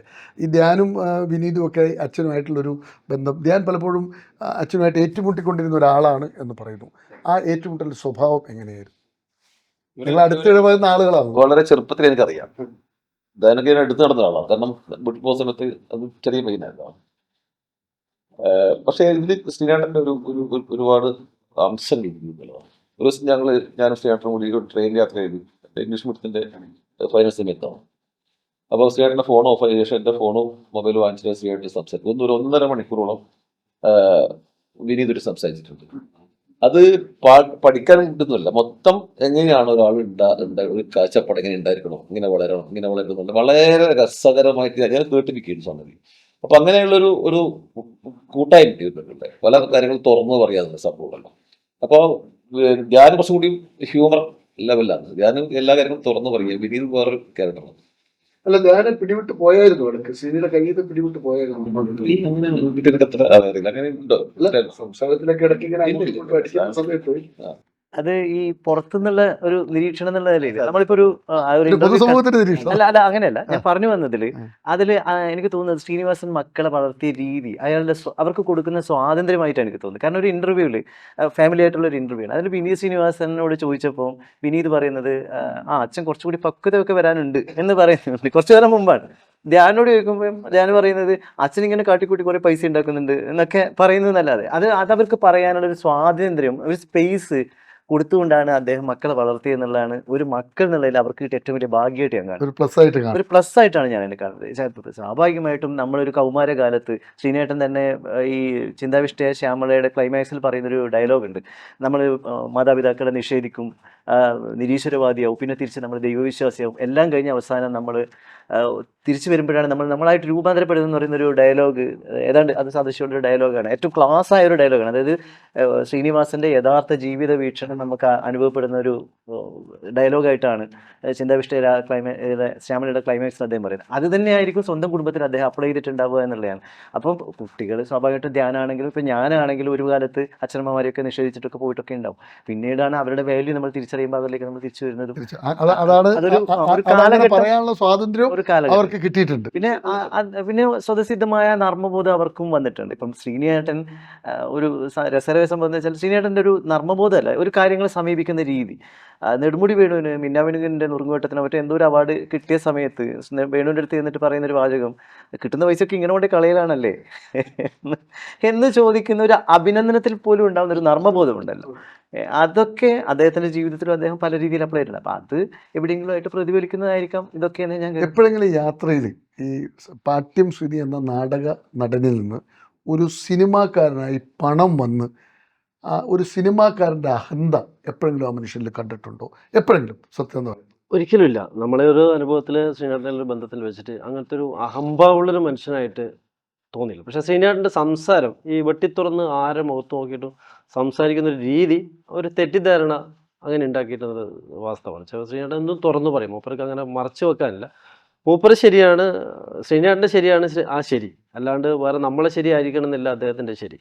ആ ഒരു സംസാര രീതി ചിലപ്പോൾ അദ്ദേഹത്തിന് സമൂഹത്തിലൊരു തെറ്റിദ്ധാരണ ഈ പറഞ്ഞ പോലെ ഇടതുപക്ഷ ഭാഗത്തു നിന്നായാലും മറ്റു രീതിയിലായാലും ഒരു രീതിയിലൊരു വിമർശനം ഏൽക്കേണ്ടി വന്നത് അദ്ദേഹത്തിൻ്റെ ആ ഒരു തുറന്നു പറച്ചിലിൻ്റെ പ്രത്യേകത ഉണ്ടായിരിക്കാം. അല്ലാതെ അങ്ങനെ ഒരു അഹംഭാവമുള്ള ഒരു മനുഷ്യനായിട്ട് ഇന്നുവരെ നമ്മൾക്കൊന്നും ഫീൽ ചെയ്തിട്ടില്ല. ഈ സൂപ്പർ സ്റ്റാറുകളെ കൈകാര്യം ചെയ്തൊരു സിനിമ ഉണ്ടല്ലോ, കൂളിംഗ് ഗ്ലാസ്, മമ്മൂട്ടി, മോഹൻലാലൊക്കെ. ഉദയനാട് താരം. ആ സിനിമ ശരിക്ക് അദ്ദേഹത്തിന് എന്തെങ്കിലും കുഴപ്പത്തിലേക്ക് ചാടിച്ചിട്ടുണ്ടോ ചെറിയ നിലക്കെങ്കിലും? ആ സിനിമ കുഴപ്പമായിട്ട് കാണിച്ചു. അതിന് ശേഷം ഒരു പടം ചെയ്തിട്ടുണ്ട് അദ്ദേഹം. അതിന്റെ സെക്കൻഡ് പാർട്ടുമായിരുന്നു. എന്താണ് രീതിയുടെ പേര്? Super star megastar Swaraj Kumar.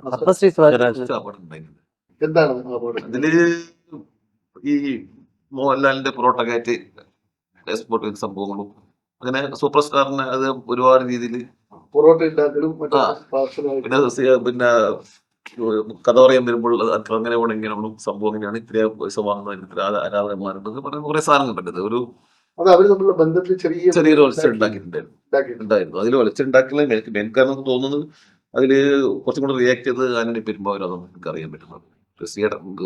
ലാലൊന്നും കൂടുതൽ പറഞ്ഞിട്ടില്ല തോന്നുന്നുണ്ട്. പക്ഷെ അതിപ്പോ അടുത്ത് അവര് യോജിക്കുന്ന ഒരു വല്ലാത്തൊരു സീൻ ഉണ്ടായിരുന്നു. സിബി മലയ സാറിന്റെ സിനിമയുടെ 50-ാം വാർഷികത്തിന് ലാലുണ്ടായിരുന്നു അവിടെ. കുറെ കാലത്തിന് ശേഷം ശ്രീനാഥൻ അവർ ഒരുമിച്ച് കാണാൻ സ്റ്റേജിൽ. ഇപ്പൊ ലാല് കൂട്ടിച്ചേർത്ത് പിടിച്ച ഒരു ഉമ്മോട്ട് സീനുണ്ട് സോഷ്യൽ മീഡിയയിലൊക്കെ. സിനിമാക്കാരെ അടുത്ത് ഈ തമ്മില് ഒരിക്കലും ഒരു ഇഴയെടുപ്പം ഉണ്ടാകാറില്ല എന്നാ പറയല്. എപ്പോഴും അങ്ങോട്ടും ഇങ്ങോട്ടും പാര വെക്കുന്നവരും തിരിഞ്ഞാൽ അങ്ങോട്ടും ഇങ്ങോട്ടും പരദൂഷണം പറയുന്നവരൊക്കെ ആയിട്ടാണ് യഥാർത്ഥത്തിൽ അങ്ങനെ നിരീക്ഷിക്കുന്നവരാണ്. അങ്ങനെയാണ് അവരെക്കുറിച്ചൊക്കെ പറഞ്ഞു കേൾക്കുന്നത്. ഈ ശ്രീനിയുടെ ബന്ധങ്ങളിലൊരു സ്വഭാവം എങ്ങനെയായിരുന്നു? അതുകൊണ്ടാണോ ശ്രീനി അശോക് പറഞ്ഞ വളരെ സ്ട്രെയിറ്റ് ആണ്. എനിക്ക് ഓർമ്മയുണ്ട് ചെമ്പക്കുളം തച്ചൻ എന്ന പടത്തിന്റെ ഷൂട്ടിങ് ഞാൻ ശ്രീനാഥന്റെ റൂമിൽ ഇരിക്കുമ്പോൾ അവിടെ പെട്ടെന്ന് കമൽ സാർ കാര്യം വന്നിരുന്നു. അതിൻ്റെ കൂടെ ഒന്ന് ചേട്ടൻ നടത്തുന്നുണ്ട്. പിന്നെ ലൊക്കേഷനിൽ എന്തോ പ്രശ്നം ഉണ്ടായതാണ്. അപ്പോ കമൽ സാർ വന്നിട്ട് ഒരൊറ്റ കരച്ചിലാണ്. അപ്പോൾ അത് പിന്നെ ബാക്കി അതിന്റെ പിന്നെ മുരളി ഫിലിംസ് മാധവൻ നായർ കമൽസാർ ആശ്വസിപ്പിക്കുന്നുണ്ട്. അത് കോട്ടയം കമലെ വീട് ലൊക്കേഷൻ്റെ പ്രശ്നങ്ങളാണ്. ശ്രീയേട്ടൻ ഭയങ്കര ചിരിച്ച് കുറേ നേരം എന്നിട്ട് കമലിൽ പോയി തട്ടിയിട്ട് പറഞ്ഞു, കമലെ ഇതൊക്കെ ജീവിതമാണ്, നമ്മൾ തമ്മിൽ അങ്ങോട്ടും ഇങ്ങോട്ടും പല അടിയിൽ പോകും, അതൊക്കെ നന്മയ്ക്ക് വേണ്ടിയിട്ടാണ്, അത് വേറെ രീതി കാണാൻ അങ്ങനത്തെ ഒരു ശ്രീയേട്ടനുണ്ട്. അപ്പോൾ അത് ഞാൻ പറഞ്ഞത് സത്യേട്ടന്റെ ഒരു നാട്ടും പുറം എന്ന് പറഞ്ഞാൽ അദ്ദേഹം ജനിച്ച സ്ഥലം ഒരു തനി നാട സ്ഥലമാണ് അന്തിക്കാട്. അതിന് സമാനമായിട്ട് സ്ഥലം തന്നെ പാർട്ടിയും. അപ്പൊ ഇത് അപ്പൊ അദ്ദേഹത്തിനും ഇതേപോലത്തെ ഒരുപാട് നന്മയുള്ളതും നാട്ടും പുറത്തുള്ള ഒരുപാട് ക്യാരക്ടറാണ് അദ്ദേഹം ആഗ്രഹിക്കുന്നത്. ഇതാണ് ഇവരുടെ സിനിമയിലെ കോമ്പിനേഷൻ എന്നാണ്. കാപട്യങ്ങളോടുള്ള ശ്രീനിവാസന്റെ നിലപാടുണ്ടായിരുന്നു. സിനിമ അല്പം കപട ലോകമാണ് നേരത്തെ മൊത്തത്തിലുള്ള ഒരു സാഹചര്യം, അതിനോടുള്ള നിലപാടുണ്ടായിരുന്നു. മൂപ്പർ അങ്ങോട്ട് കാറില്ല, അത്ര തന്നെ ശ്രദ്ധിക്കാറില്ല. മൂപ്പർക്ക് തോന്നിയ സംഭവം ചെയ്യൂല, അത് വെറുതെ ഒരാളുടെ സിനിമ ചെയ്യാൻ പറ്റും. എനിക്ക് തന്നെ ഞാൻ ഏറെക്കുറെ നവാദനായിട്ടില്ല, എനിക്കൊരു പെട്ടെന്ന് സിനിമ ചെയ്യാന്നുള്ള കാര്യത്തിൽ ഒരുപാട് ആൾക്കാർ കാത്തിരിക്കുന്ന സമയത്താണ് എനിക്ക് ആ സിനിമ അദ്ദേഹം തരുന്നത്. ശ്രീനിവാസൻ ഇല്ലല്ലോ ഇപ്പോൾ, അദ്ദേഹത്തിന്റെ നഷ്ടം എങ്ങനെയാണ് കാണുന്നത് ആ മനുഷ്യൻ? അല്ല, അത് ഇന്നും സിനിമാ മേഖലയ്ക്ക് ഉണ്ടാകുന്ന നഷ്ടം ഒരു വല്ലാത്തൊരു നഷ്ടം തന്നെയാണ്. ഒന്ന് അദ്ദേഹം ഉണ്ടാക്കിയ കഥാപാത്രങ്ങൾ, അദ്ദേഹത്തിൻ്റെ പിന്നെ രചനകൾ, അത് പിന്നെ മനുഷ്യൻ നിലക്ക് വേറെ രീതിയിൽ ഈ സിനിമാ മേഖലക്കും നമ്മുടെ സമൂഹത്തിന് തന്നെയാണ് ഒരു വലിയൊരു നഷ്ടം തന്നെയാണ്. അദ്ദേഹം മരണപ്പെട്ടിട്ട് വടക്കേ മലബാർ ശരിക്ക് നമ്മുടെ നാടിന്റെ ഒരാദരവ് യഥാർത്ഥത്തിൽ ആ വലിയ കലാകാരന് കിട്ടിയിട്ടുണ്ടോ? തീർച്ചയായും അല്ലേ? ഇത്ര വലിയൊരു കലാകാരൻ തീർച്ചയായില്ല. എൻ്റെ ഏറ്റവും വലിയ ഇതാണ്, ഞങ്ങൾ വരുന്ന സമയത്ത് എറണാകുളം പോലുള്ള സിറ്റിയിൽ ഒരു ശ്രീനാട്ടൻ്റെ ഫ്ലക്സും കാര്യങ്ങളൊക്കെ ഒരുപാട് കണ്ടിട്ടുണ്ടായിരുന്നു. ശ്രീനാട്ടൻ അതൊന്നും കാണാൻ മലബാറിൽ എവിടെയും ഒരു അത് വന്നിട്ടില്ല.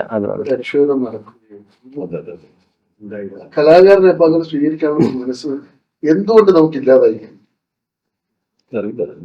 എന്താ കലാകാരനോടുള്ളൊരു ഇത് പ്രശ്നമല്ല അത്. എനിക്ക് തോന്നുന്നു ഈ അവസാന ഘട്ടങ്ങളിൽ ശ്രീനാട്ട് എടുത്ത ചില നിലപാടുകളോടുള്ള ഒരു പ്രശ്നം കൂടി ഇതിൻ്റെ ഭാഗത്ത് ഉണ്ടായിട്ടുണ്ടോ എന്നുള്ള രീതിയിൽ സംശയമുണ്ട്. പ്രത്യേകിച്ച് രാഷ്ട്രീയ പാർട്ടികളുടെ ഒരവസ്ഥയിൽ അതുകൊണ്ട് കൂടി ആവാം എന്നാണ് എനിക്ക് തോന്നുന്നത്. സത്യസന്ധമായ നിലപാടെടുത്താൽ പെട്ടുപോകും.